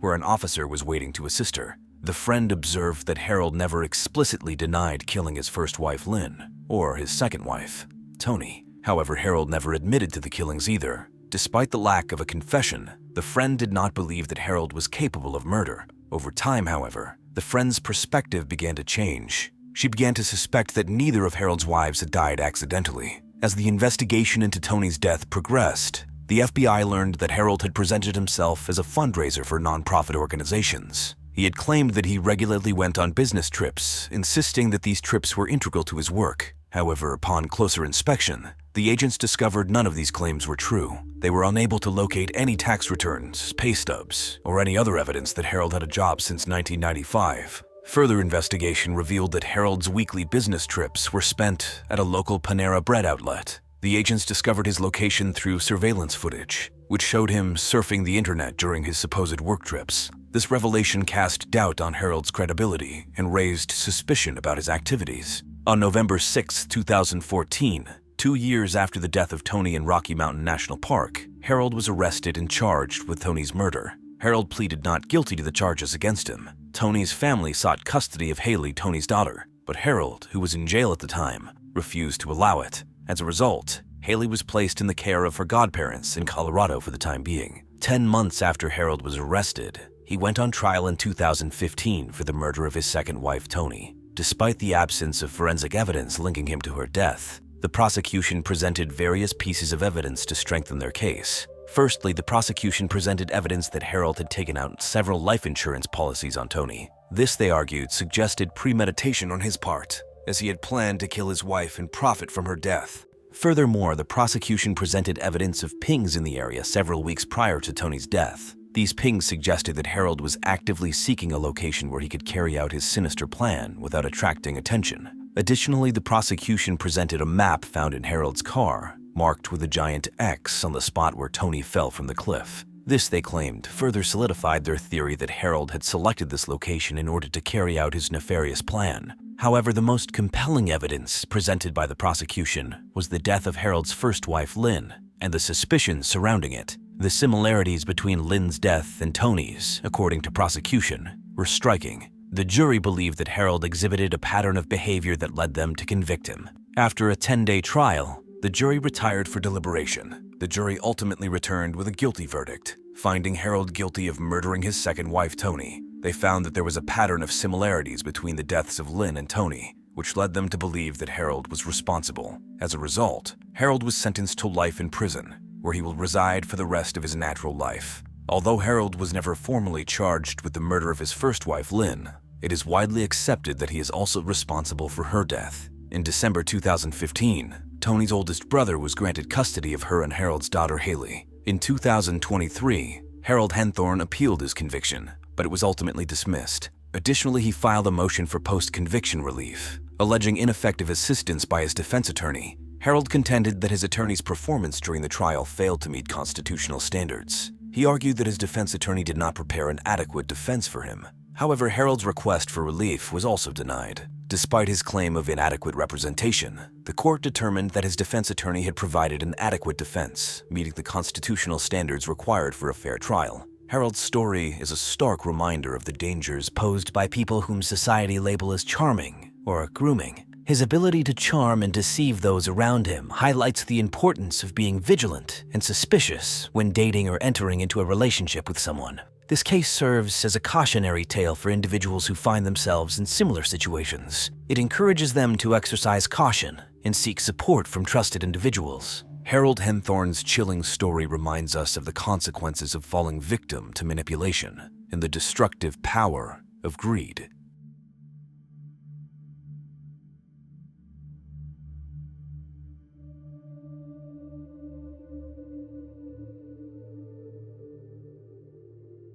Mike Williams' disappearance on Lake Seminole left the nation in shock and bewilderment.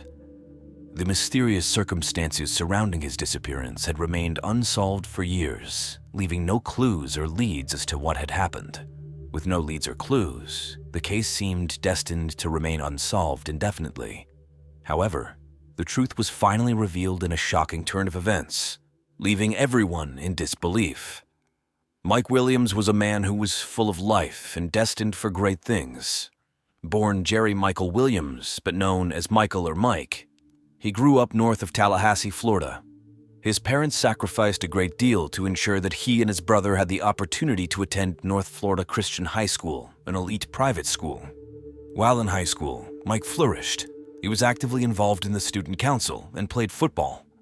During this time, Mike developed a deep passion for duck hunting.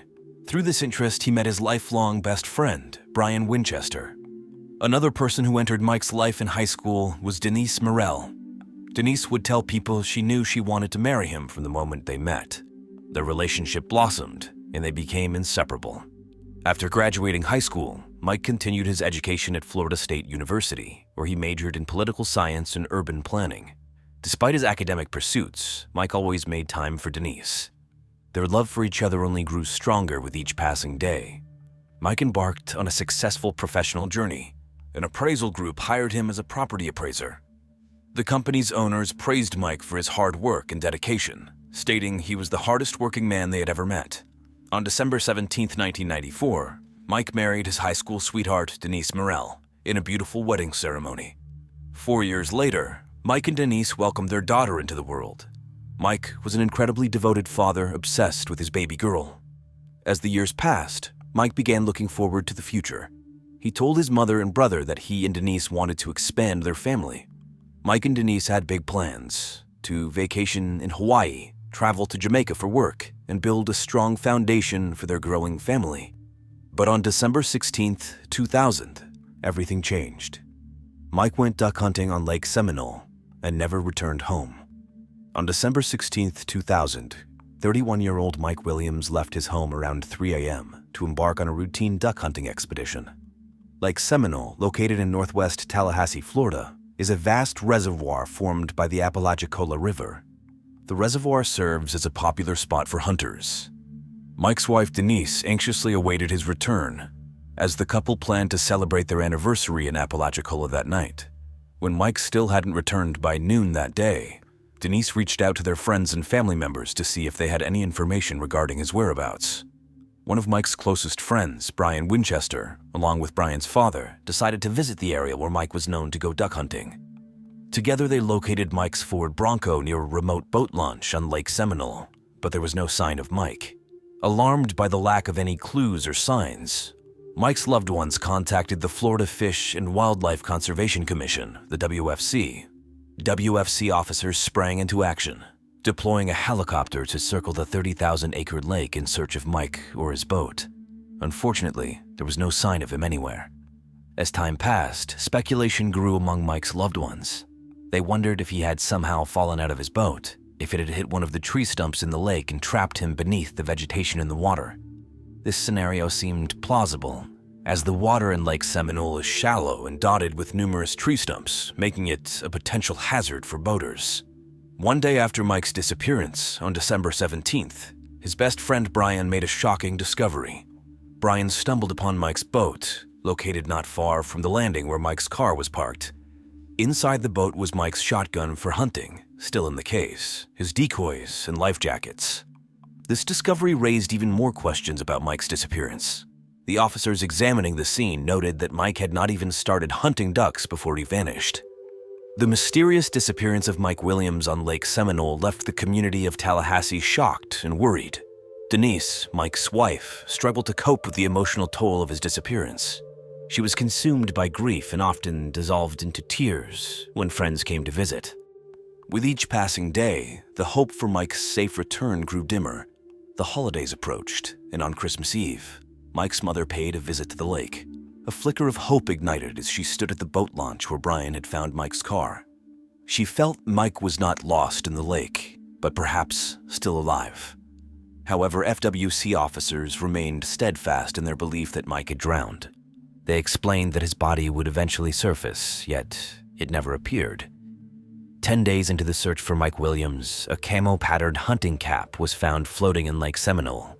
The hat, identified as belonging to Mike, was a significant clue in the case.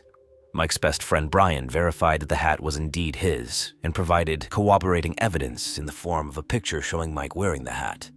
This revelation intensified the belief that Mike was in the lake. However, the discovery of a hunting cap floating in the water brought another disturbing element to the investigation. Despite its beauty, Lake Seminole was teeming with hundreds of alligators. This newfound knowledge raised the question of whether a gator might have pulled Mike into the water and concealed his body beneath a log. While this theory was intriguing, not everyone subscribed to it. Mike's mother, for example, expressed her skepticism. She deeply feared alligators, having witnessed her son's passion for duck hunting. However, Mike had always assured her that he only hunted during cold weather when the alligators were dormant. Despite her apprehension, Mike's mother clung to the belief that her son was still alive. She believed he would have managed to escape if he had encountered an alligator. Her unwavering faith provided her with strength and hope. The ongoing search for Mike continued, with investigators and loved ones hoping for some sign of his whereabouts. As the investigation continued, one question remained in everyone's mind. What happened to Mike Williams? As the months passed, the search gradually subsided.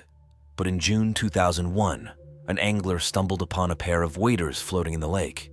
This discovery rekindled interest in the investigation and prompted a renewed search for Mike. Divers were called to investigate and search the bottom of the lake. They eventually recovered a lightweight hunting coat and a flashlight, items that belonged to Mike. However, something peculiar about these discoveries was that the wader, jacket, and flashlights showed no signs of having been in the water for an extended period. Additionally, no DNA was recovered from any of the three items, indicating that Mike might not have been wearing them at the time of his disappearance. Despite the lack of evidence, a judge in Tallahassee ruled that Mike was indeed deceased and signed a death certificate listing the cause of death as drowning. Mike's mother, who was left devastated by the loss of her son, had numerous questions regarding her son's belongings that were found in the lake. She felt that someone may have planted these belongings in order to lead them away from the truth about what happened to Mike. However, with Mike declared deceased, the court allowed his wife, Denise, to move forward with claims on Mike's life insurance policies. As a result, Denise received a hefty payout of over $1 million. While everyone else seemed to accept the narrative that Mike had drowned in the lake, his mother refused to believe that this was the case. She was determined to find answers and uncover the truth regarding her son's disappearance. Mike's mother took proactive measures in her search, including posting missing persons flyers of Mike all over Tallahassee, paying for billboards to advertise his disappearance, and carrying around a picket sign with the message, "My son is missing, please help me find him." Despite her efforts, Mike's mother encountered resistance from various authorities. She wrote letters to local and state officials, but they claimed that alligators had devoured Mike's body after he drowned. However, Mike's mother remained steadfast in her belief that there was more to Mike's disappearance than met the eye. Finally, in February 2004, the Florida Department of Law Enforcement, FDLE, opened a case file on Mike's disappearance and assigned a team of detectives to investigate the case. The detectives began by revisiting the initial search efforts and conducting interviews with everyone involved in the initial search. During the investigation, one significant discovery made by the FDLE detectives was the existence of multiple life insurance policies on Mike's life. His best friend and insurance agent, Brian Winchester, drafted one of these policies only weeks before Mike went missing. Furthermore, the detectives noticed that Mike's best friend Brian married Mike's wife, Denise, in September 2004. This development added another layer of suspicion to the case. Many people found this occurrence odd, and rumors began to surface that Denise and Brian could have been involved in Mike's disappearance. Although the detectives were suspicious of Denise and Brian, they were unable to find sufficient evidence to bring charges against them.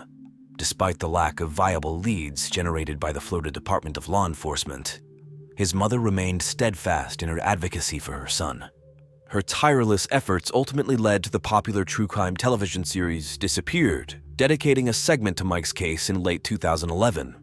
Starting in 2012, Mike's mother began writing one letter a day to then Governor of Florida Rick Scott, pleading with him to have an agency other than the FDLE investigate Mike's disappearance or appoint a special prosecutor. A special prosecutor is an individual or entity appointed to investigate and prosecute a specific case or cases, usually when a conflict of interest arises within the regular prosecutor's office. Mike's mother later detailed her concerns regarding the FDLE's handling of the case and highlighted the need for fresh eyes to uncover the truth. Despite sending nearly 200 letters, Mike's mother never received a response from the governor's office. She later discovered that all the letters she had sent had been forwarded to the FDLE headquarters, where they remained unopened. This discovery enraged Mike's mother, as she felt that no one was taking her concerns seriously or showing any interest in finding her son. In 2011, another lead emerged in the search for Mike Williams. A self-proclaimed psychic and certified forensic psychological profiler reviewed the case and identified a potential location of Mike's body. She gave investigators the coordinates of another boat launch in Wakulla County. Cadaver dogs sniffed the area, but no evidence was found. Despite the lack of evidence, the psychic believed they were moving in the right direction. According to state officials in 2011, the psychic did not find any additional evidence that warranted a further investigation. However, in 2012, Mike's widow, Denise, separated from her then-husband Mike's best friend, Brian Winchester. As Denise and Brian's marriage crumbled, a long-held secret unraveled, shedding light on what happened to Mike on Lake Seminole nearly a decade earlier. Denise filed for divorce from Brian in 2015. The divorce proceedings were difficult, with Denise and Brian expressing frustration and disappointment. However, it was Brian's addiction to sex that ultimately led to the dissolution of their marriage. She said she could no longer tolerate the constant infidelity and sought a divorce to put an end to the turmoil. In August 2016, a full year after filing for divorce, Brian took matters into his own hands. Denise was unaware that Brian had followed her as she drove to work at Florida State University. While on the phone with her sister, Denise caught sight of Brian climbing over the back seat of her car. Panic ensued as she realized she was being kidnapped. Without hesitation, Brian took Denise's phone and ordered her to drive. Denise initially hesitated, not wanting to comply with his demands. However, when Brian brandished a firearm, she quickly realized that she had little option but to drive. Denise complied with the instructions, hoping that the situation would resolve itself. According to Denise, Brian justified his actions by stating he had no choice. He explained that she had ignored his calls and text messages, forcing him to resort to drastic measures. As they continued their journey, Brian directed Denise to drive somewhere else. However, instead of following his usual demands, Denise decided to take matters into her own hands. She pulled into a pharmacy parking lot, knowing it was safe and public. Inside the parking lot, Denise and Brian engaged in a tense conversation. Brian expressed his hopelessness and despair, stating he had nothing to live for if he divorced. He assured Denise that he didn't want to hurt her in any way. Denise listened carefully to Brian's words, trying to console him and understand his state of mind. She assured him that she cared about him and wanted to help him in any way she could. As the conversation continued and Brian calmed down, Denise agreed to drive to where he had left his truck at a nearby park. Upon leaving Denise's car, Brian took a tan sheet, a plastic covering, a spray bleach bottle, and various tools from Denise's vehicle. Despite Brian's claim that he did not intend to harm Denise, Denise felt that he had a different plan in mind for her. Although Denise promised Brian she would not go to the police as soon as he was no longer in her sight, She immediately drove to the sheriff's department. Brian was subsequently arrested and charged with kidnapping, armed burglary, and domestic assault. Denise requested a protective order informing the court that she had feared for her life and her daughters. As a result, Brian was ordered to be held without bond. On December 19, 2017, Brian was sentenced to 20 years in prison and 15 years of probation. Mike Williams' disappearance was a topic that was not addressed during the Brian Winchester hearing in 2017. However, behind the scenes, there were numerous wheels turning as Brian Winchester had made a deal with the detectives 2 months earlier. He agreed to provide information regarding what happened to Mike Williams on December 2000 on Lake Seminole in exchange for immunity from prosecution on charges related to Mike's disappearance. In a recorded interview, Brian told the detectives that he had started an extramarital affair with Denise on October 13, 1997, behind both his and his wife's back. According to Brian, Denise made their intentions clear from the beginning, stating that she would never divorce Mike. The detectives learned that maintaining appearance was of utmost importance for Denise, and a divorce would be a significant blemish on her stellar reputation. However, even though Denise wanted to be with Brian, she refused to leave her marriage with Mike legally. As a result, Brian stated that Denise began discussing the idea of killing Mike and making it appear as an accident. This plan would allow her to continue her relationship with Brian while maintaining her public image. Denise wanted Mike out of the picture and wanted to remove Brian's wife. However, Brian denied having any intention of killing his first wife, the mother of his children. Instead, he filed for divorce. Initially, Brian and Denise concocted a plan to have Mike killed at his office and make it look like a robbery gone wrong. However, they later settled on the idea of arranging a hunting accident. On the day Mike went missing, Brian lured Mike to Lake Seminole. Once they were out on the boat, Brian encouraged Mike to put on his waders. According to Brian, what happened next was a panicked situation. As Mike struggled in the water, attempting to pull himself up onto a tree stump, Brian said he and Mike were in a frenzy. Mike desperately clung to the tree stump, fighting for his life. In a moment of desperation, Brian took Mike's shotgun and shot Mike in the face. Because Brian killed Mike by a gunshot, not drowning, as Brian had planned to kill him, there was no way for Brian to pass Mike's death off as an accident. Brian dragged Mike's body back into the boat.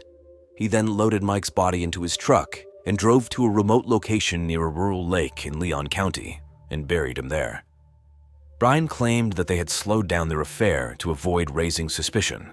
He explained that the reason for his recent imprisonment on kidnapping charges was that he was fearful of Denise disclosing the truth regarding Mike's disappearance after the divorce. Crime scene investigators went out to the spot where Brian indicated he buried Mike's body and found human remains that they matched to Mike Williams. With the help of forensic evidence, investigators were able to confirm that the remains belonged to Mike Williams. This breakthrough in the case provided the family with some closure, as they now knew that Mike was no longer missing, but he had been tragically killed. When Mike's mother found out the truth about what happened to her son, she was stunned to learn that his wife and best friend had had him killed. On May 8, 2018, Denise was arrested while leaving her work after the discovery of Mike's body. She was subsequently charged with first-degree murder and conspiracy to commit murder. Denise pleaded not guilty to the charges. Her trial began on December 10, 2018, and the star witness testifying against her was her ex-husband, Brian Winchester. During Brian's testimony, he spoke in detail about an incident that occurred at the lake where Mike was clinging onto a stump before he was shot and killed. This revelation came as a shock to Mike's mother, who had never heard those details before. It was especially difficult for her to know that her son was in the middle of a freezing lake, screaming for help, and that she couldn't have been there to help him. This information was something she struggled to live with. Denise's trial lasted for 4 days, and the jury deliberated for 8 hours before finding Denise guilty of all charges. The judge sentenced Denise to life in prison after being convicted of committing murder. 5 months after her conviction, Denise's assets from Mike's estate were awarded to her and Mike's daughter. To escape prosecution on 3 counts of insurance fraud, Denise agreed to sign them over to her daughter. However, as part of the deal, Mike and Denise's daughter had to agree not to use any of the money on Denise's legal fees. If her daughter failed to comply with this condition, she would have to repay the state $150,000. In January 2020, Denise appealed for her conviction and sentence. Her attorney argued that the Florida First District Court of Appeal should overturn the conviction because there was insufficient evidence to prove her involvement in the murder of her first husband. Several months later, in November, the court overturned Denise's conviction for murder, but the conspiracy to commit murder charge remained. Denise remains in prison at the Florida Women's Reception Center, while Brian Winchester is serving his kidnapping sentence at the Wakulla Correctional Institution. Since Mike Williams was murdered in 2000, his mother has not had any contact with her granddaughter. However, Denise has made her intentions clear to Mike's mother.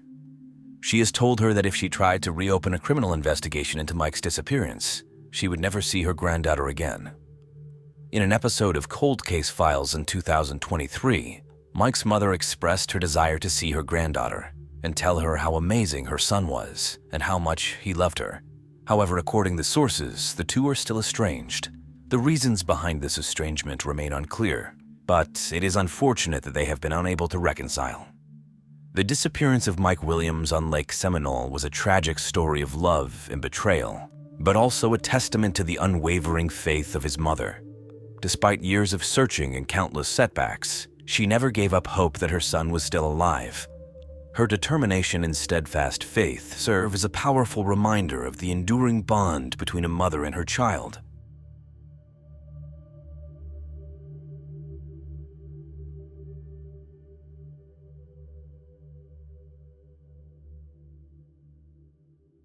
In a world where the sacred bond of marriage is meant to provide a sanctuary of love and support, the tragic case of Micah Miller reveals a disturbing reality: that the very person who vowed to cherish and protect her would ultimately be the one to drive her to the brink of despair.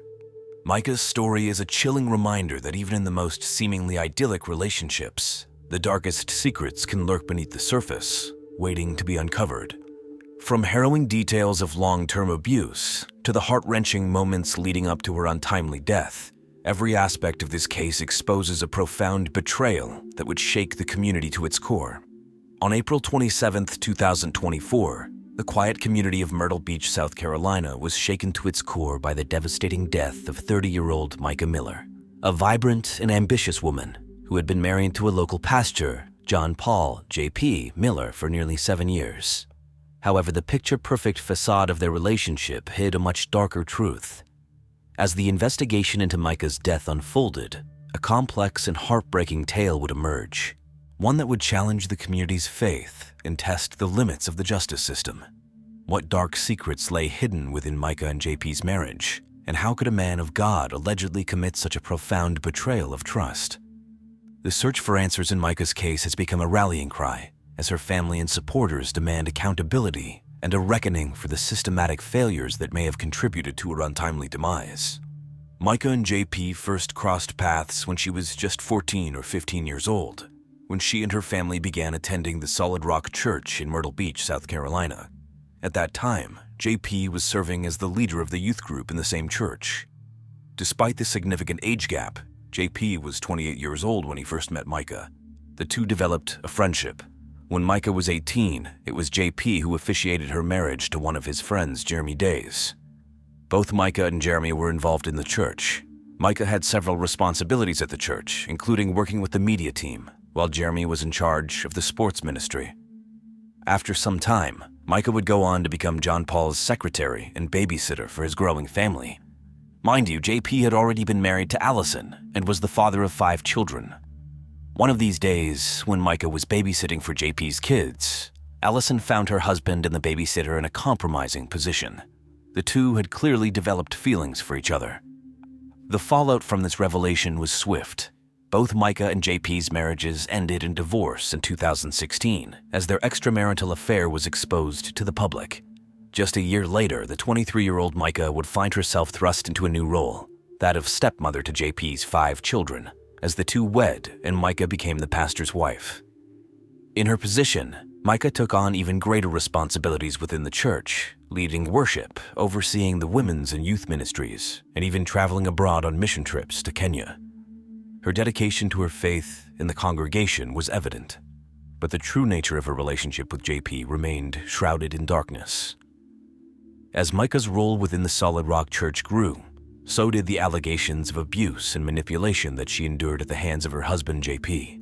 According to Micah's own sworn affidavit, she had been subject to a torrent of mistreatment, including emotional, sexual, spiritual, financial, and even physical abuse throughout her marriage. Micah's family and friends would later come forward with harrowing details of the torment she faced. They alleged that JP had hacked into Micah's personal accounts, sending messages designed to discredit her and undermine her credibility.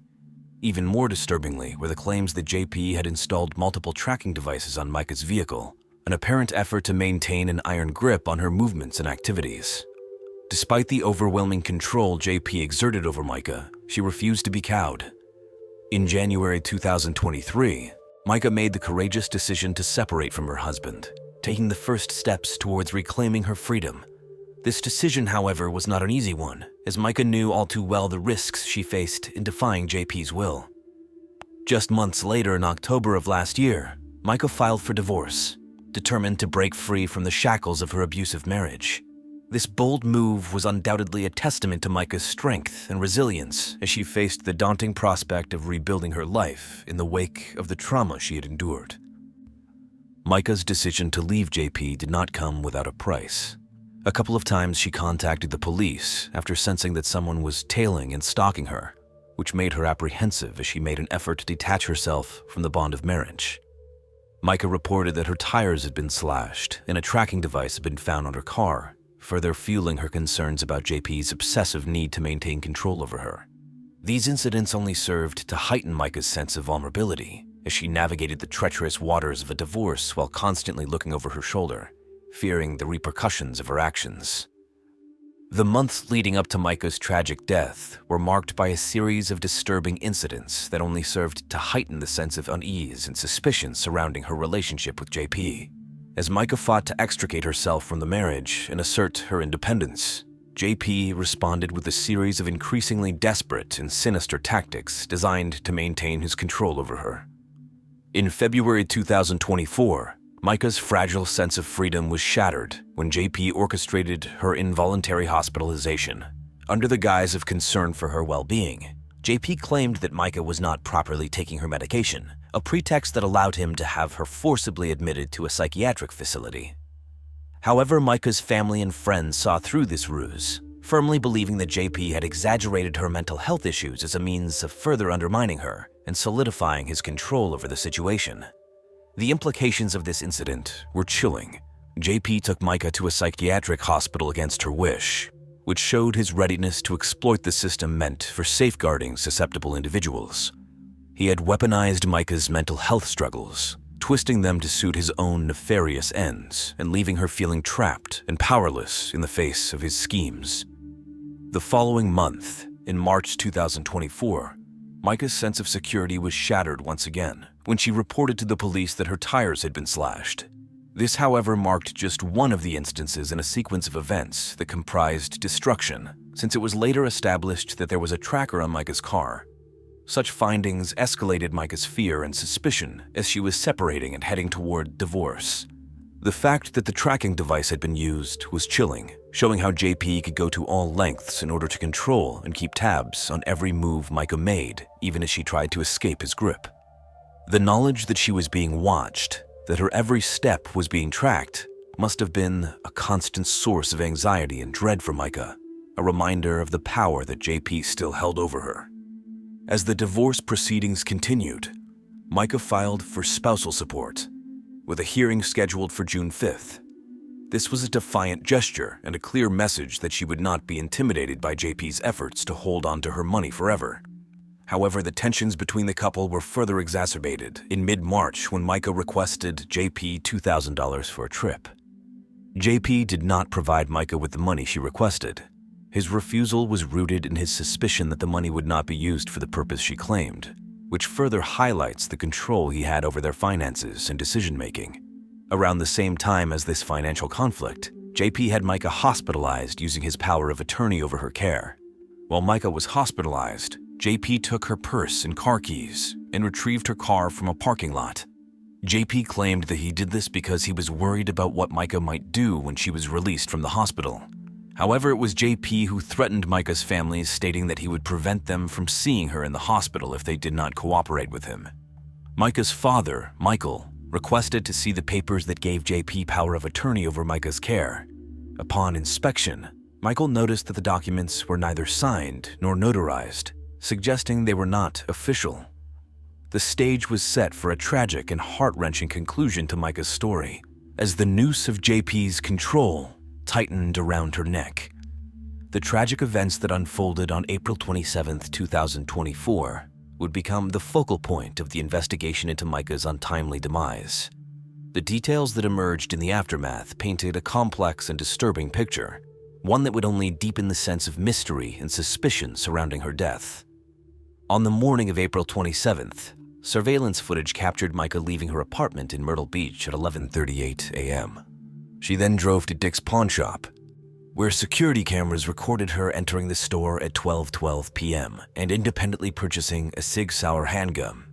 Micah's phone search history also showed that she had looked up directions to Lumber River State Park, a remote location in North Carolina.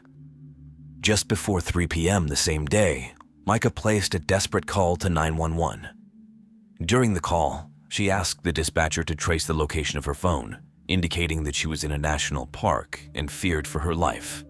Micah's final words to the operator were a chilling declaration of her intentions. She was about to take her own life. However, the 911 call has become the subject of intense scrutiny and speculation. Some online conspiracy theorists claim to have detected a man's voice in the background, suggesting that Micah may have been coerced or even forced to make the call.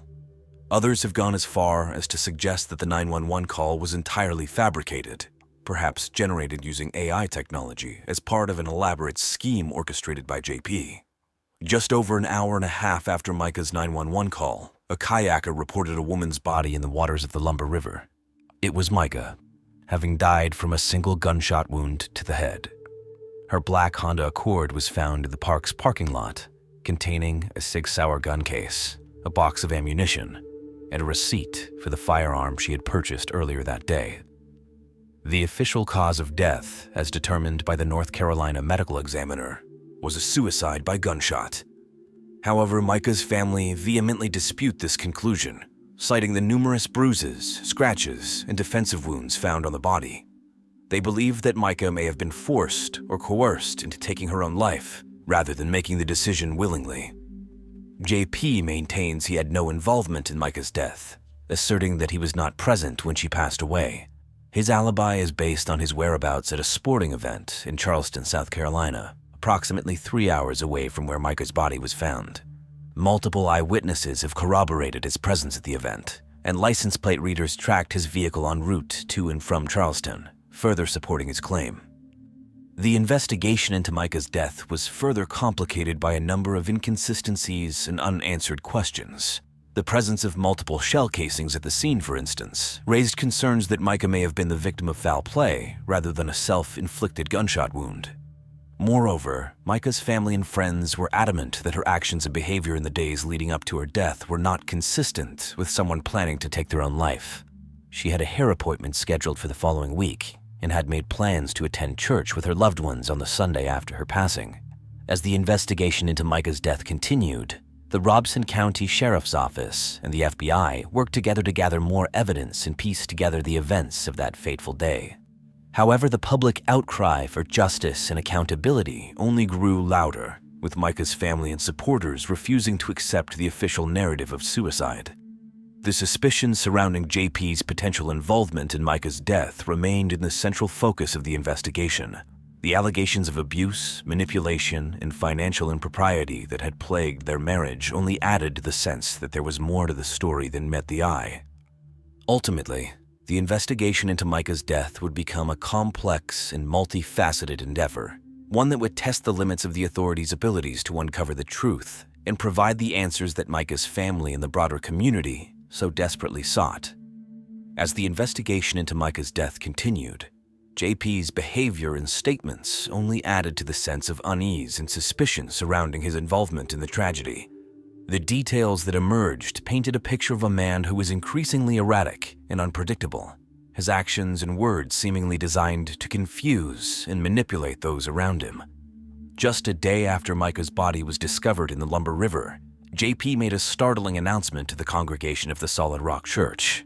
Rather than addressing the congregation in a solemn and respectful manner, JP's words were casual and unsettling.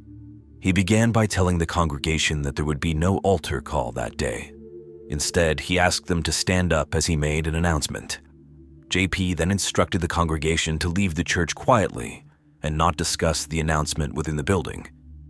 In a bizarre move, JP then asked the congregation to continue attending church and serving in their roles, stating that he would be taking a break for a few days or weeks. He then delivered the shocking news that his wife had passed away, declaring that it was self-induced and had occurred in North Carolina. JP's demeanor during this announcement was equally unsettling. He appeared to be going on adrenaline, as he put it, and asked the congregation to pray for him and his children. He also claimed that Micah wasn't well mentally and needed medication that was difficult to obtain. The pastor's words were particularly jarring given that Micah's body had been discovered less than 24 hours earlier, and the coroner had yet to determine the cause of death. The Robeson County Police were still treating the incident as a suspicious death, yet JP had already declared it as suicide, blaming Micah's mental illness. Despite the overwhelming evidence of abuse and manipulation that plagued their marriage, JP denied any wrongdoing. He claimed that the allegations of abuse were false and that he had never hurt Micah in any way. However, Micah's family and friends knew better, and they refused to accept his denials at face value. JP's actions in the days following Micah's death were equally disturbing. He pushed for immediate cremation, refusing to allow her family to view her body until they agreed to his demands. This only added to the sense that JP was trying to cover his tracks, to erase any evidence of his involvement in Micah's death. In a move that deepened the sense of unease and suspicion, JP hired a lawyer and issued letters for an end to the accusations against him. These letters were filled with veiled threats and intimidation, as if JP were trying to silence anyone who dared question his involvement in Micah's death. As the details of JP's behavior and statements emerged, the public outcry for justice and accountability only grew louder. Micah's family and friends, as well as the broader community, demanded answers and called for the authorities to take action against those responsible for her death. As the investigation into Micah's death continued, the FBI and U.S. Attorney's Office joined the probe, adding their considerable resources and expertise to the case. However, it remained unclear exactly what aspects of the investigation the federal authorities were focusing on. Micah's family expressed deep concerns about the thoroughness of the autopsy analysis. They spoke about the autopsy having no information related to gunshot residue and who it was that ordered the concerned authorities not to conduct these analyses. Secondly, the family also raised concerns related to the toxicology analysis of Micah, whether she was even in her senses at the time of her death, or was she under heavy substance influence. There was no record of any of that. The family's fears were compounded by the fact that Micah's body had been cremated shortly after her death, at the insistence of JP, making it impossible to conduct a second independent autopsy. This decision by JP only added to the growing suspicion that he had something to hide. As the investigation progressed, a range of theories emerged about JP's potential involvement in Micah's death. It was speculated by some that he might have used his boat to take Micah's body to the remote spot where it was found, or maybe this 911 call she made may also have just been part of a ruse. The security footage from the pawn shop where Micah purchased the gun also came under scrutiny, with some theorizing that the timestamps may have been altered to fit a particular narrative. The fact that JP had been reported to the police for transferring church funds to his personal account only added fuel to the fire as people began to question his motives and integrity. One of the most disturbing revelations to emerge from the investigation was the existence of Micah's detailed diaries, which she had kept as a record of the abuse she suffered at JP's hands. JP had called Micah's family over 100 times, trying to retrieve the documents, further fueling suspicions that these papers were incriminating towards him, according to her family. These diaries now belonged to Micah's sister Sierra, who had been appointed as a special administrator for her estate, and they were seen as important pieces of evidence in the ongoing probe. Their contents promised to shed light on the true nature of JP and Micah's relationship and the events that led to her tragic death. Micah's family and friends remained steadfast in their belief that JP's abusive behavior and manipulation had driven her to take her own life. They pointed to the numerous police reports Micah had filed, detailing her fears for her safety and the harassment that she endured at JP's hands.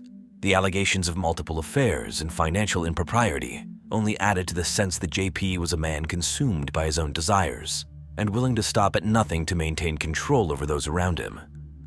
As the investigation continued, more and more people came forward with stories of JP's inappropriate behavior and the harm he had caused to those in his orbit.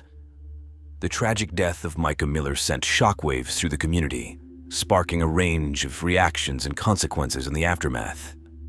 The Solid Rock Church, where JP served as a pastor, found itself at the center of the controversy. Church leaders reported receiving a barrage of harassing phone calls and messages from those seeking answers and demanding accountability. The situation was no less dire for those directly involved in the investigation. The coroner who had performed the medical examination on Micah's body found themselves the target of threats, as did Johnny Jacobs, the fisherman who had first discovered Micah's body in the Lumber River. Micah's family, led by her sister Sierra, remained steadfast in the refusal to accept the official narrative surrounding her death. They were convinced that Micah's death had been staged and premeditated by JP, and they were determined to uncover the truth, no matter the cost. The family's unwavering commitment to seeking justice for Micah was a testament to their love and devotion, as well as their deep-seated belief that the authorities had failed to fully investigate the circumstances surrounding her demise. As the details of the case continue to emerge, the public outcry for action to be taken against JP only grows louder. Micah's supporters, both within the community and across social media, demand that the authorities hold the pastor accountable for his alleged role in her death. The aftermath of Micah's death is a complex and multifaceted affair, with the reverberations felt across the community and beyond. The harassment of those involved in the case, the unwavering determination of Micah's family, and the ongoing calls for accountability all serve as a stark reminder of the profound impact that this tragedy has had on all those touched by it.